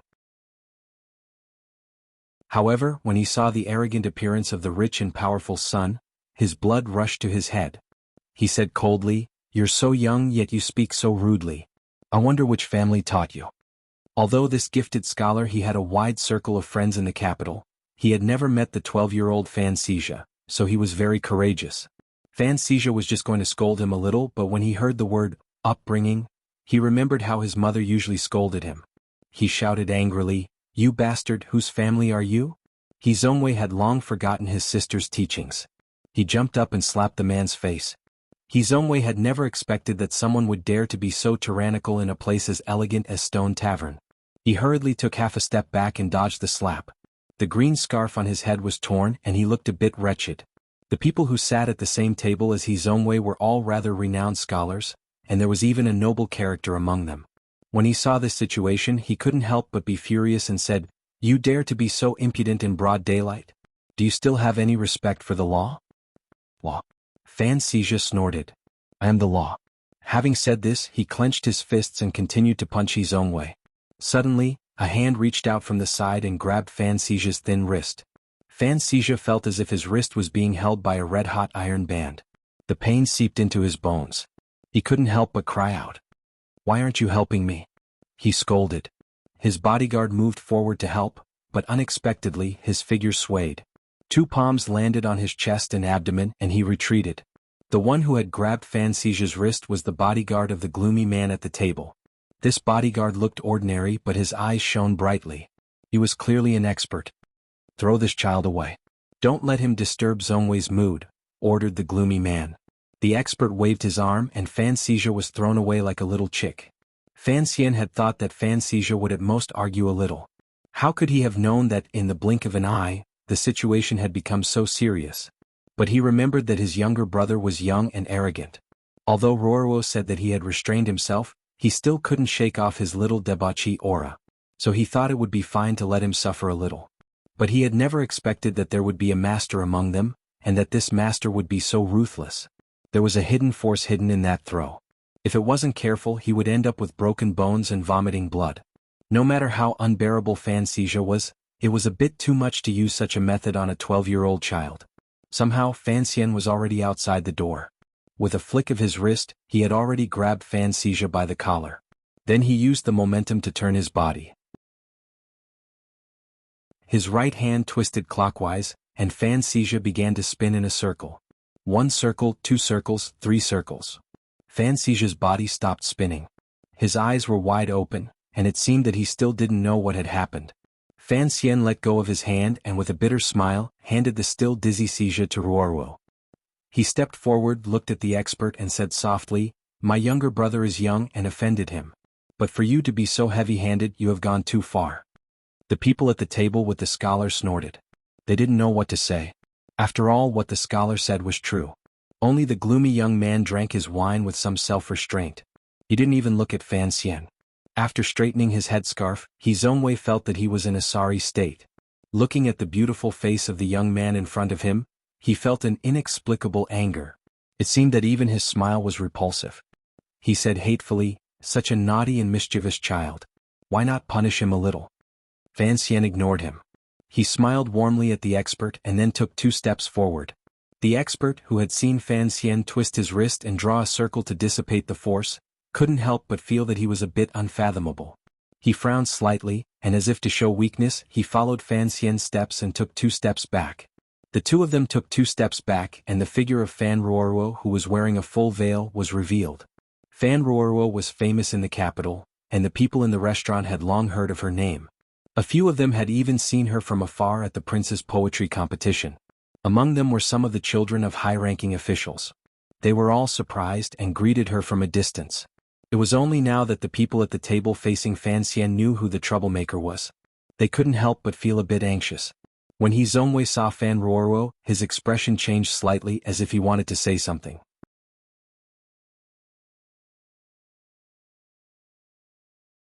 Chapter 50. Ting Zijing hurried up from downstairs. Seeing the scene, he frowned and whispered something into Fan Xian's ear. Only then did Fan Xian realize that the man was Guo Baoquan, the only son of the Minister of Rites, Guiyu. He was now a palace and had a bit of a reputation. When the gloomy-faced young man saw Fan Ruoruo, his eyes revealed an expression that Fan Xian loathed. "I was wondering which family could be so tyrannical. So it's the son of Count Sinan." Count Sinan had always been favored by the emperor, but his official position was only that of an assistant minister of the 4th rank. Moreover, the children of ordinary officials had no idea of the hidden power of the Fan family. Fan Xian didn't want to make a big deal out of this. After all, it was Fan Xizhi who had made the first move. And no matter what, the one who spoke first seemed to be a fan of Dream of the Red Chamber. But hearing such teasing words, he couldn't help but frown. Guo Baoquan's father was a high-ranking official, and he himself was a palace on good terms with the crown prince. As a result, he had developed an arrogant and condescending temperament. When he saw the rumored icy Fan Ruoruo, he became angry and laughed coldly. How laughable. A mere member of the Fan family dares to use his power to oppress others. How disgraceful. He had always called himself a scholar. With a swish, he opened his folding fan with a certain elegance. The scholars next to him were worried. They had offended Count Sinan and didn't know how to deal with it. Hearing Guo Baoquan's words, they hurriedly chimed in, rushing to accuse him of using his power to bully others. None of them felt that they had done anything wrong. Only he Zhongwei, who had caused the trouble, became silent. Refined. Fan Xian saw that the other party's words were threatening, and there was no sign of reconciliation. When he heard that word, he couldn't help but have a hint of mockery in his reply. A scholar cannot be learned without learning, and cannot be learned without ambition. Look at you so-called scholars. Instead of studying in the academy, you come to Isher Tavern to drink and make merry. What is your aim? Where is your refinement? Apart from Guo Baoquan, the rest of the people at the table were scholars of great talent. When they heard this, their faces changed. A scholar scolded, "Don't think you can use your Fan family's power to speak so impudently." Fan Xian frowned slightly. He had originally thought that his side was not so bold and confident, but seeing the faces of these scholars, he couldn't help but feel disgusted. You say that the Fan family uses its power to bully others, he said. I dare not defend myself. On the other hand, all of you are sitting at this table, drinking wine and chatting merrily with the son of the current minister of the imperial court. You are really not afraid of power and are proud of yourselves. I really admire you. The meaning behind these gentle words couldn't be any clearer. Everyone in the building quietened down. The people sitting at the same table as Guo Baoquan were furious and were about to argue. Guo Baoquan waved his fan twice and was about to open his mouth to teach this young man a lesson. However, Fan Xian's personality was actually a bit strange. He appeared to be gentle, but once he was unhappy, he liked to make others unhappy. Furthermore, he didn't like to give the other party any leeway to retaliate or talk back. So he didn't wait for the minister of the imperial court's son to speak. He pointed at the fan in Guo Baoquan's hand and smiled. When I first came to the capital, I saw all the scholars playing around all day. They were all skin and bones, and yet they still had to use a fan to fan themselves. Is that what they call strength of character? That kind of strength of character is something I would never dare to learn.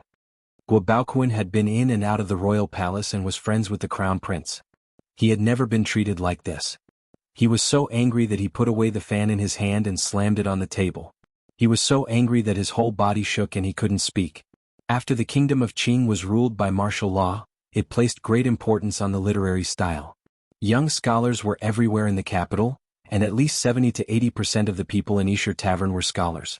And these scholars, which one of them didn't have the evil habit of holding a fan? Hearing Fan Xian's loaded words about strength of character, not only did the people at Hizongwei's table fly into a rage, but everyone else on the third floor also stood up. In reality, Fan Xian had always disliked these so-called scholars. He had a feeling for them, and as someone who had lived 2 lives, he was naturally more free and unrestrained, so he blurted it out.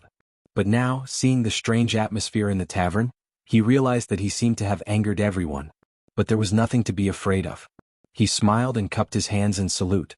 For some reason, when the scholars saw the radiant smile on this young man's face, they felt that their anger had dissipated by a large half. But Guo Baoquan's anger did not subside. Gnashing his teeth, he threw his fan on the table and gave the signal to attack. Scholars belittling each other was just a matter of words, and the 2 sides of this confrontation were the sons of high-ranking officials and aristocratic families. So a dangerous atmosphere began to float in the air. Teng Zijing stared coldly at the expert bodyguard of the Guo family, ready to protect his master at any time. With 2 papa sounds, the 2 silhouettes overlapped each other. The wind from their fists rose in all directions, causing the powerless scholars in the tavern to cry out in alarm. In the battles of the rich and powerful in the capital, the servants and bodyguards fought to the death, while the masters watched from the sidelines in a boring game. Very few people would involve themselves in it. But Fan Xian was very different from the sons of the rich and powerful. After Teng Zijing and the expert bodyguard of the Guo family fought, he quietly moved forward. Amidst the rain of moves, he found a fleeting gap and stretched out his fist. With a crisp bang, the fierce fighting that everyone had expected came to an abrupt end. Fan Xian withdrew his right hand and stood where he was with a smile, as if he had not moved at all. The expert of the Guo family was already crouching on the ground. The bridge of his nose had been broken by that punch. Blood flowed out and so did tears. Fan Xian was very satisfied with the effect of this punch. Teacher Fei had taught him correctly. Breaking that spot was a pain that even a 9th-level master could not endure. Guo Baoquan saw with his own eyes that his most capable bodyguard had been punched into the ground like a puppy. He turned pale with fright and pointed at Fan Xian. In a trembling voice he said, You dare to bully me with numbers. Fan Xian glanced at him and shook his head, feeling a little baffled. When it came to fighting, of course they had to do it together. He was not a bored swordsman in the Jianghu. He took Ruoruo's hand behind him and confidently walked down the stairs. It never occurred to him that his previous actions were completely against some of the established rules of this world.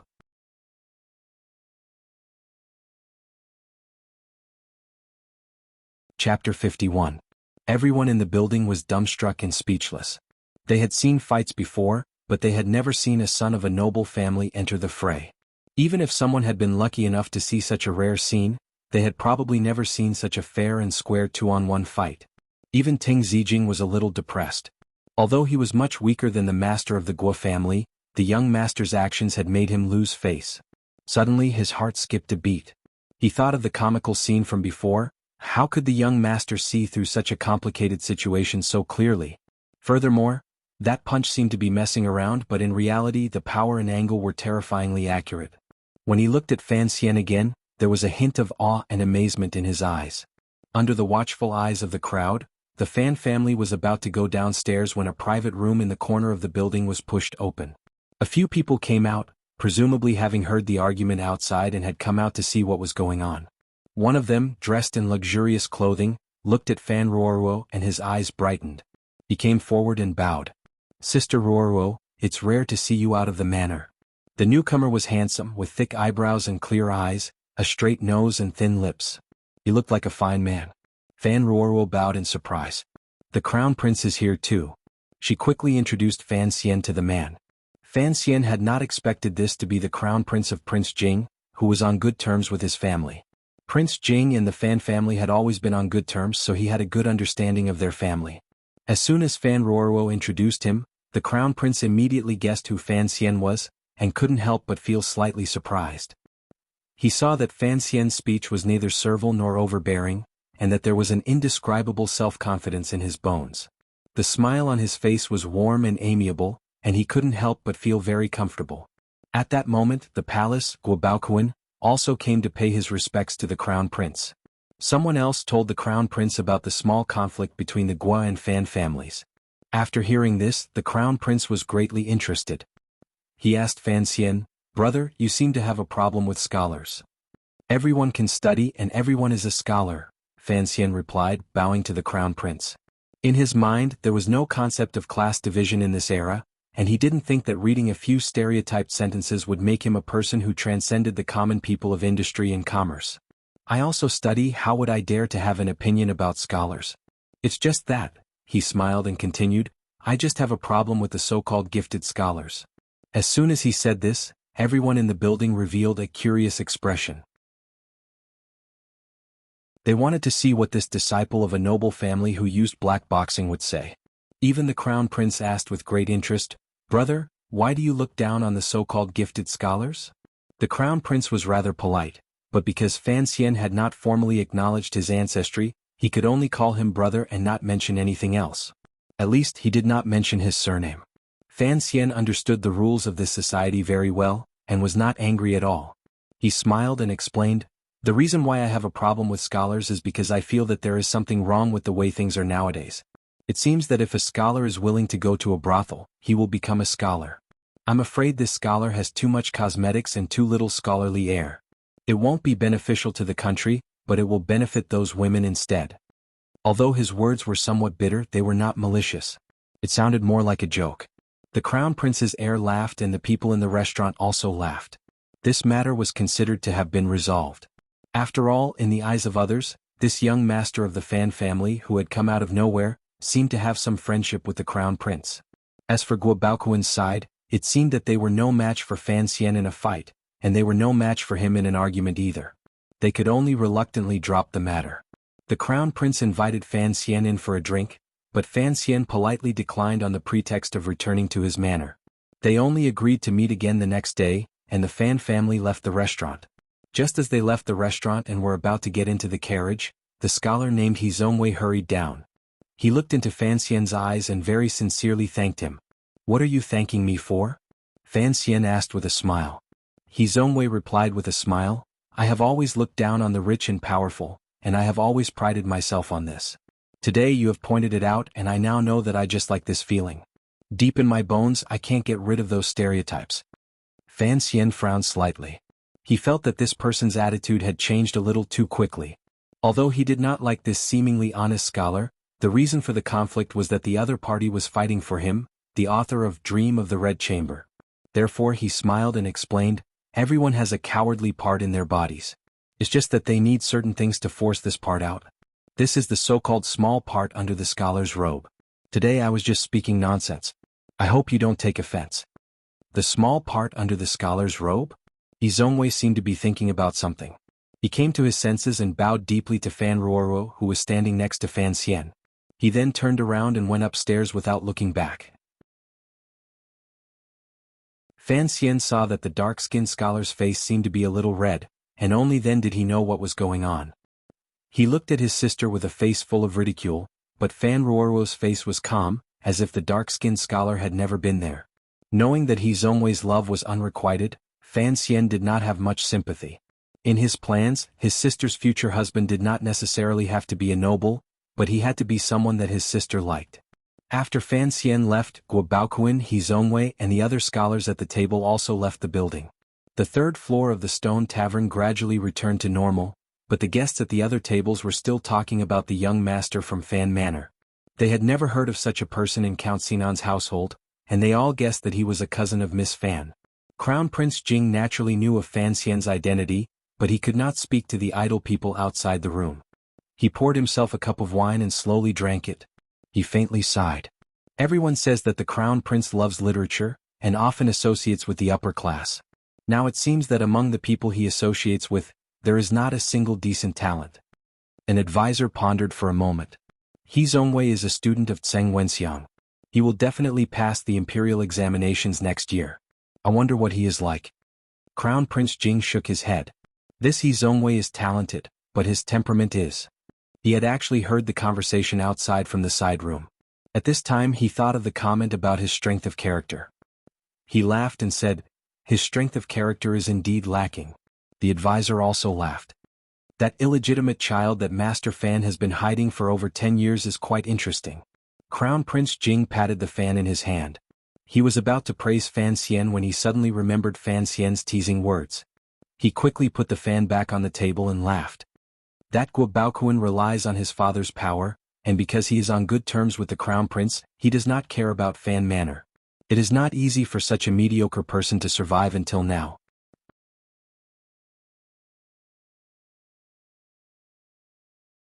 Chapter 52. As a member of the royal family, Crown Prince Jing naturally knew of the relationship between His Majesty and the Fan family. He was a little lost in thought as he heard his advisor say, "But that Fan Xian came to the capital in a hurry and today in a restaurant, it's not too flashy but it's a bit impetuous." Crown Prince Jing waved his hand and said, "It's always good for a young man to be a bit impulsive." He spoke as if he didn't have the self-awareness that he was only in his early 20s. Thinking of the friendly smile on the face of the young Fan family, the Crown Prince's lips curled into a smile of admiration. Furthermore, the Fan family is currently planning that marriage. If Fan Xian is too low-key, it's not appropriate. I think that after today the people of the capital will know that the Fan family has produced a beautiful and clean young master. Suddenly he came to his senses.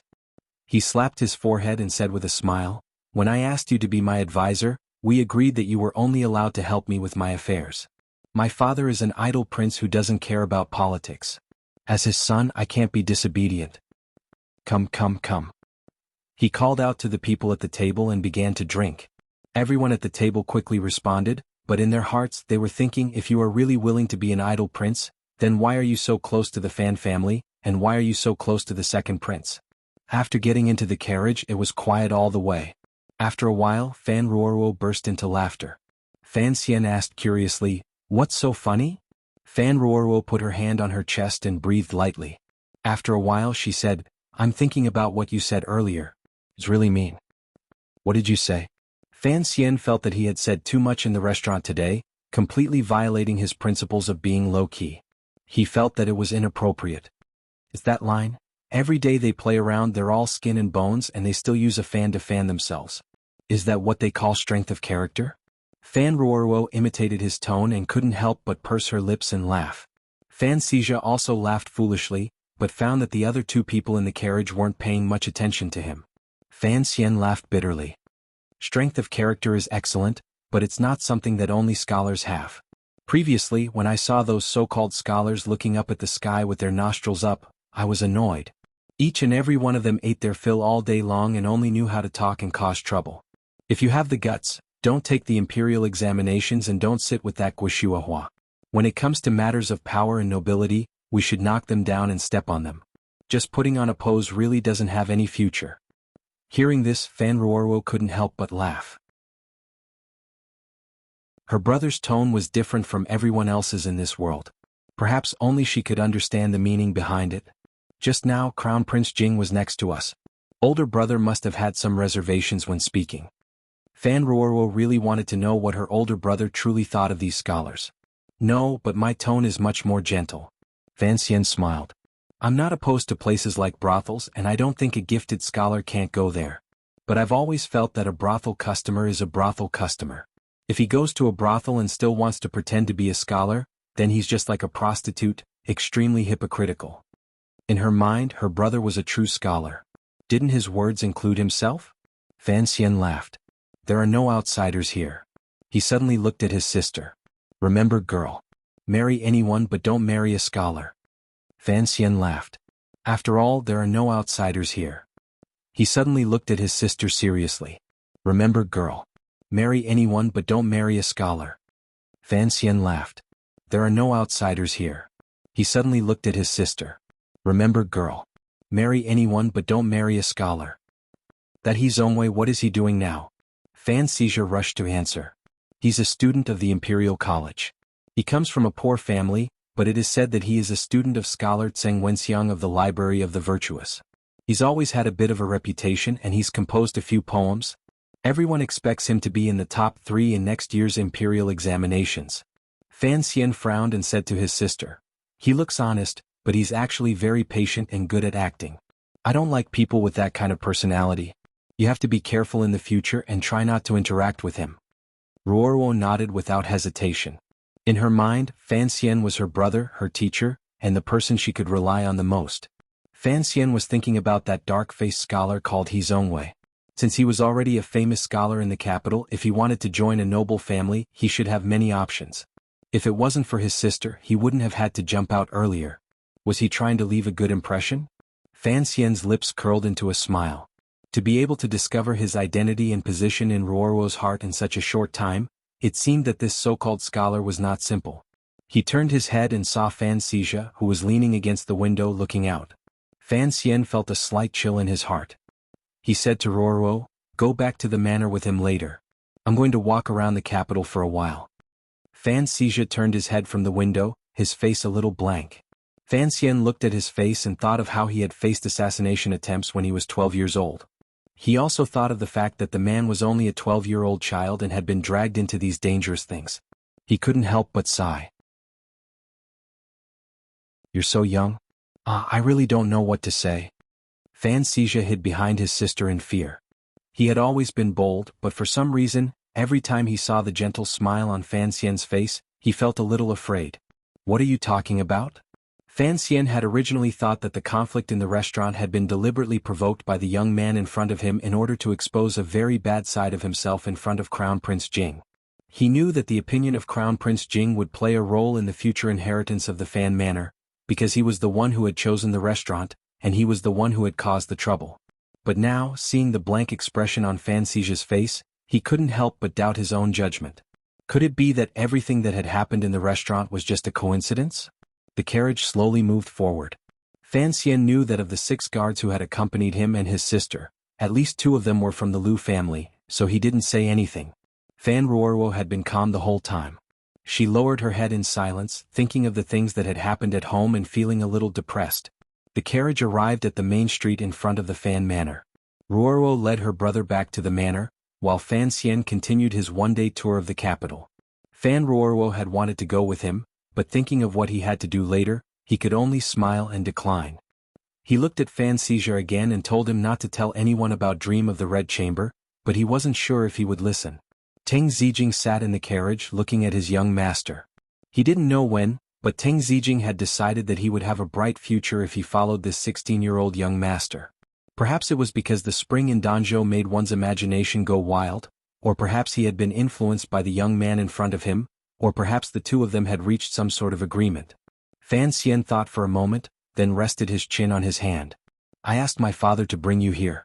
I don't think you'll have a chance to make a name for yourself in the near future. Don't blame me.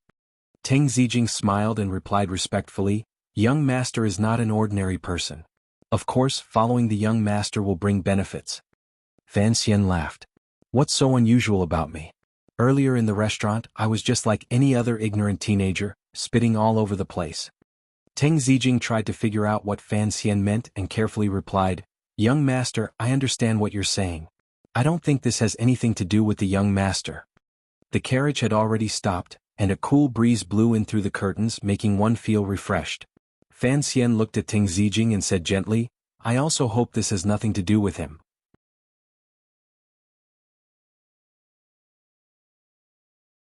Chapter 53. Along the way, Fan Xian had arranged for Ting Zijing to sit in his carriage, so these words were not hidden from him. Frowning, he said, "This is too much of a coincidence. I had just arrived in the capital, and I shouldn't have gotten into a fight with anyone. Yet Xia followed me all day, and when the fight broke out in the restaurant, Crown Prince Jing happened to be there. This kind of coincidence is hard to explain." Ting Zijing laughed. "The young master may be rude and unreasonable, but he is not a bad person. The second wife would not dare let him handle such a thing." He continued, "The second wife only has one son, and he is not good at studying or martial arts. All he does is eat and drink and go around showing off. So the second wife looks down on him." A bitter smile appeared on Fan Xian's lips. "It's precisely because she knows her son can't be helped that Lady Lu is so cruel to me. Mothers seem to be very stubborn. Lady Lu, she wants the outside world to think that the illegitimate son of the Fan family is just an incompetent hedonistic son."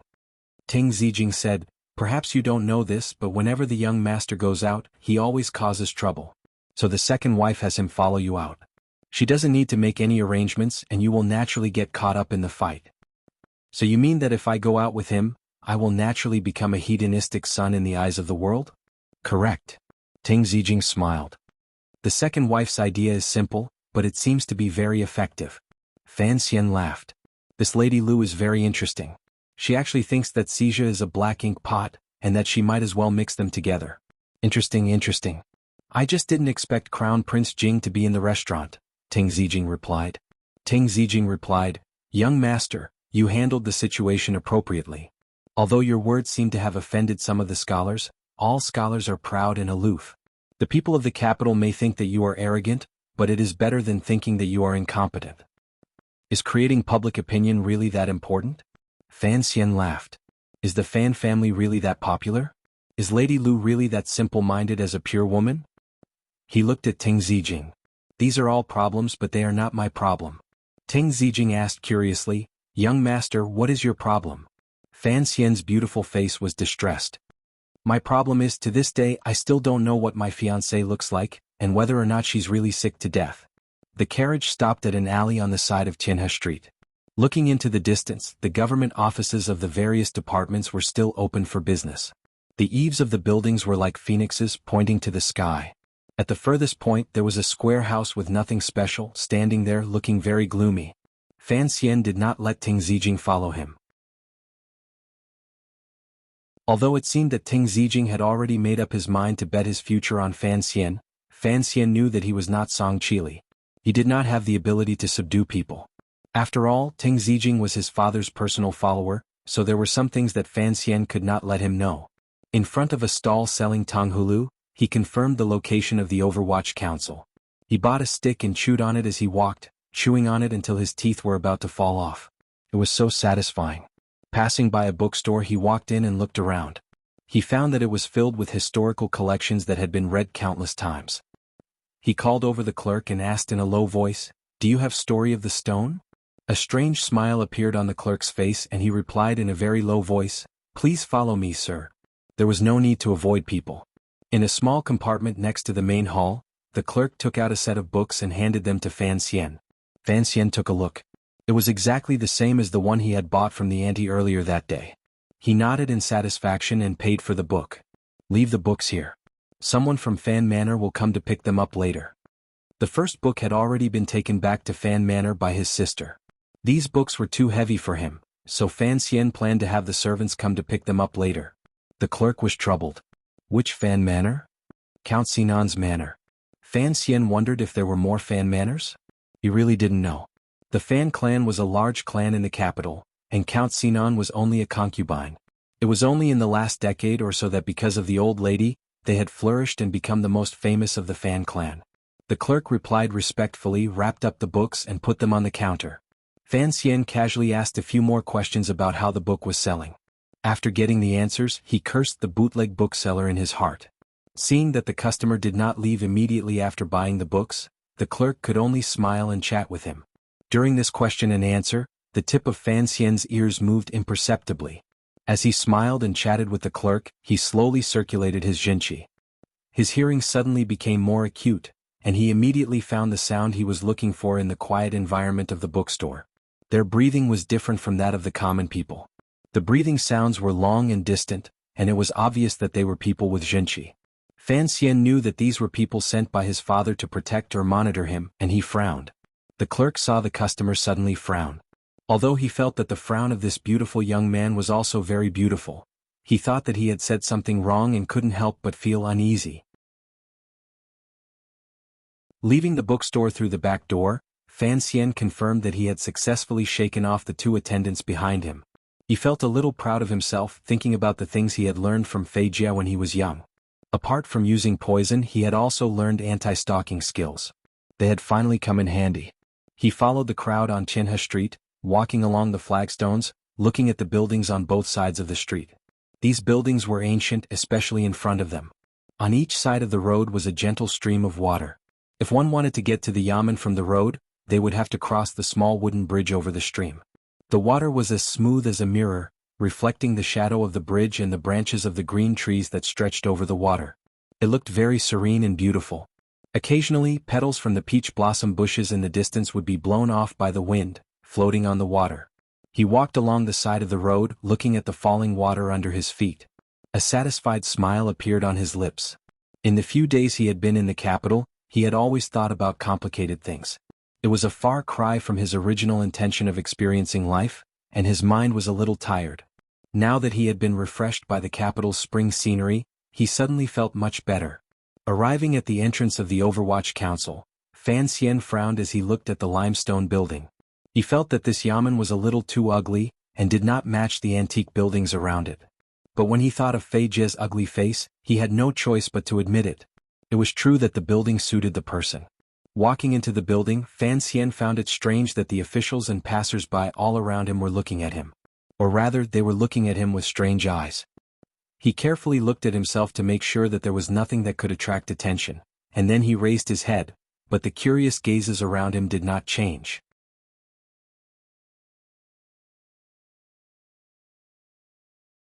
Chapter 54. Grabbing hold of a passing scribe, Fan Xian looked at his lifeless face. For some reason, Fan Xian felt a little nervous, but at the same time he felt a sense of familiarity. It was as if he had found the old comrade Fei Jia. He smiled sweetly and greeted him. "Hello." The owner of the lifeless face, like the rest of the people in the Overwatch Council, looked at Fan Xian with a strange expression. After a while he said, "Hello." These two words were said a little stiffly. Fan Xian swallowed and smiled. "This is very presumptuous of me, but why is everyone staring at me?" The man laughed, revealing his pale white teeth. He found this young man with a shy smile very interesting. He asked, if a stranger suddenly appeared in a place where no stranger had ever entered, wouldn't everyone stare at him? Fan Xian suddenly understood, but then he was confused. Isn't this the yamen of the Overwatch Council? Has no stranger ever come to the government to handle official business? The man pointed outside the door and kindly explained, "Look over there." Fan Xian took a look and saw that there was no one at the entrance of the Overwatch Council. The people on the street were walking along the other side of the street. The man laughed, but it was a horrifying smile. The old skin on his cheeks wrinkled together. "The people of the capital have always avoided our yamen. As for official business, we, the Overwatch Council, never handle official business. His Majesty has decreed that the other 6 yamens are not allowed to get involved in the affairs of the council, so we have never had any dealings with the other yamens." Fan Xian laughed bitterly. "So that's how it is. It seems that I really am a reckless trespasser." The man asked curiously, "You don't know what the Overwatch Council does?" Fan Xian replied, "I know a little." After all, he was a student of Fei Jia of the 3rd Bureau of the Overwatch Council. He knew a little about the Overwatch Council's functions. "And yet you dared to barge in like this." The man shrugged. "Most people would think of this place as Yama's palace." Fan Xian smiled helplessly. "Perhaps it's because I saw Yama when I was very young?" The man laughed and patted his shoulder. "Very good, very good." The skin on Fan Xian's right shoulder under his clothes grew a little goosebumps. He felt that the man's tone was like Sun Ernyang's. "Is there anything I can help you with?" The man smiled. Fan Xian immediately felt as if the man had turned into a hotel receptionist from his previous life who spoke in English. He shook his head to get rid of this untimely distraction. He took out a piece of silver from his sleeve and handed it over. "Is Fei Jie here?" he asked politely. The man was stunned. He opened his mouth but no words came out. Immediately after, Fan Xian noticed that the man's expression was no longer indifferent, but respectful with a hint of fear. "Are you looking for Master Fei?" As he said this, he flicked his finger beautifully, sending the silver pieces Fan Xian had stuffed into his sleeve back into Fan Xian's sleeve. Fan Xian raised his eyebrows. He knew that while this move seemed simple, it was actually very beautiful. At the very least, he had been immersed in martial arts for over a decade to be able to be so accurate. Only now did he realize that this seemingly ordinary Overwatch Council official was actually a hidden ace. Fan Xian nodded, admitting that he had come to find Fei Jie. He then noticed that the man was vigorously wiping the right hand that had patted his shoulder. "Master Fei is not here," the man replied politely. He discreetly took a few steps back, putting some distance between himself and Fan Xian. "Master Fei has gone to the border to supervise." Fan Xian slapped his forehead. Only now did he remember that Ting Zijing had said that the director of the Overwatch Council would be returning home for at least 3 months. Given Fei Jie's lazy temper, the only person who could control him was not here, so naturally he would slip away. He excused himself from the man and prepared to leave. Before he left, Fan Xian suddenly smiled and asked, "Sir, what is your name?" "I am Wang Qinian." The Overwatch Council official, Wang Qinian, saw that this young man with a slightly bashful smile dared to come to the Overwatch Council alone and call Master Fei Jie by his name. He knew that this young man was no ordinary person, so he called himself I. Fan Xian knew that when the man heard that he was looking for Fei Jie, he unconsciously associated him with something dangerous like poison. That was why he wiped his hand and retreated. He looked at Wang Qinian with a smile. "If Master Fei returns, please inform him that his student has come to the capital." "Fei Jie's student?" Wang Qinian felt the urge to chop off his own right hand. He silently cursed himself for his fondness for touching things. He coughed and agreed. Walking out of the Overwatch Council's main gate, the sun shone down through the tall trees on either side of the road. The shadows of countless leaves enveloped Fan Xian's body. He walked west for a while and sat on the railing next to the running water. He rested his hands on the sides of his body and looked at the crowd on the street. For a moment he didn't know where to go. He didn't want to go back to Fan Manor. Although there was a gentle and kind sister there, when he thought of Lady Lu, his father, and that chubby boy who should have been happily studying every day but was now forced to compete with him, he felt a little uncomfortable. What belonged to him, he bravely fought for it. He would not give up. However, Fan Xian was still not sure what truly belonged to him in this world. After all, he had experienced another life before, and there was always a sense of distance between him and this world. He hid the fact that he had come to the Overwatch Council to find Fei Jie from his father. Although his father knew that Fei Jie was his teacher, Fan Xian still felt that Fei Jie was more trustworthy. Perhaps it was because he had not been in this world for long, and had begun following old Fei around looking for corpses, which gave him a sense of closeness. Fei Jie's teacher was not in the capital. This fact made the arrangements he had made before entering the capital a little problematic. So he was thinking about what he should do next. As he thought about these things, he jumped down from the railing and began to walk back. When he passed by the Overwatch Council again, he noticed that the people on the street were indeed walking on the right side of the street, avoiding the council's main gate. It was as if they were afraid of the sinister aura that seeped out of the building. He squinted at the entrance of the building. The thin clouds in the sky suddenly parted, and the clear sunlight shone down. His eyes were blinded by a golden light. Rubbing his eyes, he looked towards the golden light, and found that there was a wide tablet in front of the Overwatch Council. It looked like a crouching tiger crouching on the ground. The tablet was made of stone and a few words were written on it. Fan Xian frowned. He felt that these words were somewhat familiar, as if he had seen them somewhere before. But no matter how hard he thought, he couldn't figure out where they had come from. His gaze moved downwards and he saw the inscription. It was a somewhat unfamiliar but incomparably familiar name.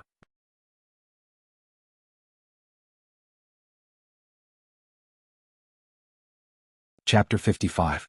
Yi Qingmei? Fan Xian was incomparably shocked. Unconsciously he quietly said the name. He could never have imagined that his mother's name would appear on the stone tablet in front of the Overwatch Council. His face remained calm, but his heart was in turmoil. Why would his mother's name appear on the stone tablet in front of the Overwatch Council? Although Miss Yi had been the wealthiest woman in the world, she could not have enjoyed such treatment that not even the emperor could. Furthermore, his mother's mysterious death must have had something to do with the nobility of the kingdom of Qing. Although Wu Zhu had said that the Yi family's enemies had all been killed in the storm 10 years ago, who could guarantee that the relatives of those enemies were not left behind in the court? Even now, Yi Qingmei was clearly a taboo name. The Yi family's wealth had all been transferred to the palace treasury, and the Yi family's business had become royal merchants. The Overwatch Council had brazenly put Yi Qingmei's name in front of their door. Although Wu Zhu had said that few people in the world knew that his mother was called Yi Qingmei, the royal family of the kingdom of Qing must have known. Director Chen was a bit too bold. Did he not care about the royal family's reputation? However, after seeing the short stone tablet, Fan Xian finally understood what Uncle Wu Zhu had said in Danzhou. Not many people know that the young lady was called Yi Qingmei. The people around her just call her young lady. But the name Yi Qingmei even now is very famous in the capital. Fan Xian rubbed his hands and walked forward with his head down. He thought that with such a tablet in front of the Overwatch Council that everyone in the capital feared, it would be difficult for the name Yi Qingmei not to be famous. All these mental activities happened in a very short period of time. He restrained the expression on his face, pulled up his sleeves and expressionlessly walked east as if he did not see the name. It was because he saw the tablet that Fan Xian could not help but think of the Prime Minister's daughter he was about to marry. According to his father, her mother, the eldest princess, was now in charge of the Yi family's business. If there was anything in this world that he felt he should have, this business would be at the top of the list. It was a very strange feeling. From Ting Zijing, Fan Xian had already found out where Miss Lin lived. But knowing her background and identity, and knowing that the capital was a place of hidden dragons and crouching tigers, he did not dare to sneak off to spy on her. He had come to the Overwatch Council to find teacher Fei Jie. He wanted to use the Overwatch Council's heaven-defying methods to find a way to meet the woman who was entangled in Mion's sickbed. At the same time, he wanted to ask Fei Jie to help take a look at the girl's condition. Unexpectedly, Fei Jie was not in the capital. Fan Xian was a little annoyed. Did he really have to wait until they consummated their marriage to find out what Fei Jie looked like? No, he warned himself. He had to find a way to peep. If something went wrong, he would have time to prepare for his escape. As he walked, Fan Xian became even more annoyed. He had just arrived in the capital, and he was completely unfamiliar with the roads. He walked back and forth on Chinha Avenue twice, but he couldn't find where his family's carriage was. Coincidentally, he saw a child holding a stick of candied hawthorn and was chewing on it as he walked.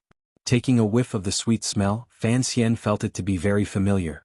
He rushed forward, snatched it and took a bite. Based on the taste, he confirmed that it was from the same stall as the one he had eaten before. Only then did he ask where the stall was. The child was frightened. He thought he had run into a candied hawthorn robber. Finally, Fan Xian calmed down with 2 copper coins and pointed him in a direction. Fan Xian followed the direction and walked for a long time. Sadly, he found that the child was taking revenge on him. This place was clearly not where he should be. He was already at the edge of the capital. Fan Xian did not know this, otherwise he would have been very proud of the strength of his legs and sad about his intelligence. This place was very desolate. There was a temple. In the bustling capital, to find such a desolate place was not an easy task. To say it was desolate was not accurate. To be precise, it was unusually clean. Not a speck of dust could be seen on the pillars and eaves of the temple. He raised his head to look at the black wooden structure in front of him. He couldn't help but think of the Temple of Heaven in his previous life in Beijing. The temple in front of him was much smaller. It seemed to have less of a mysterious connection to the heavens, and more of a worldly elegance. The front door was painted dark black. It looked very dignified. On the door was a flat horizontal board with the words, Temple of Qing written on it. Fan Xian licked the sugar off his teeth. Looking at the 2 sacred yellow words above his head, an indescribable feeling welled up in his heart. This was the Temple of Qing. According to legend, the only place in the kingdom of Qing that could communicate with the illusory temple, the temple where the royal family worshipped heaven. Back in Danzhou, Fei Jie had said that the Temple of Heaven was 3 li away from the palace in the capital. Fan Xian had always thought it was 3 li away from the palace. He had no idea that 3 li away was actually a place. Fan Xian's mouth fell open. Before he came to the capital, he had thought that since no one in this world could find the temple, he had to go to the Temple of Heaven to take a look. He didn't know if he could find the answer to the question that had been haunting him for 16 years. Why did he come to this world? In the novels he read in his previous life, Xiang Xiaolong had a reason. Later on, the transmigrators also had a reason. Later on, there was no need for a reason. But Fan Xian himself was deeply puzzled. He needed a reason. A reason that could explain why he had been reborn into this world when he was clearly dead. He had never imagined that the child's random directions would lead him to the Temple of Qin. This realization made him feel slightly dizzy. Perhaps there was some kind of mysterious connection between him and the temple. There was some kind of miraculous fate. He firmly believed in this. He firmly believed in the fate brought about by a stick of Tongholu. Stepping forward, Fan Xian was surrounded by silence. He gently pushed open the heavy wooden door that seemed to have not been opened for many years. Stop! A loud shout came. You're tuning in to the Han Li's Wuxia Chronicles YouTube channel. We're so grateful for your support, and don't forget to subscribe to join us on this incredible journey through captivating stories. Your generosity through donations truly makes a world of difference, as it's the primary source of revenue that allows me to expand and enhance this channel for you. Thank you from the bottom of my heart for being a part of this adventure.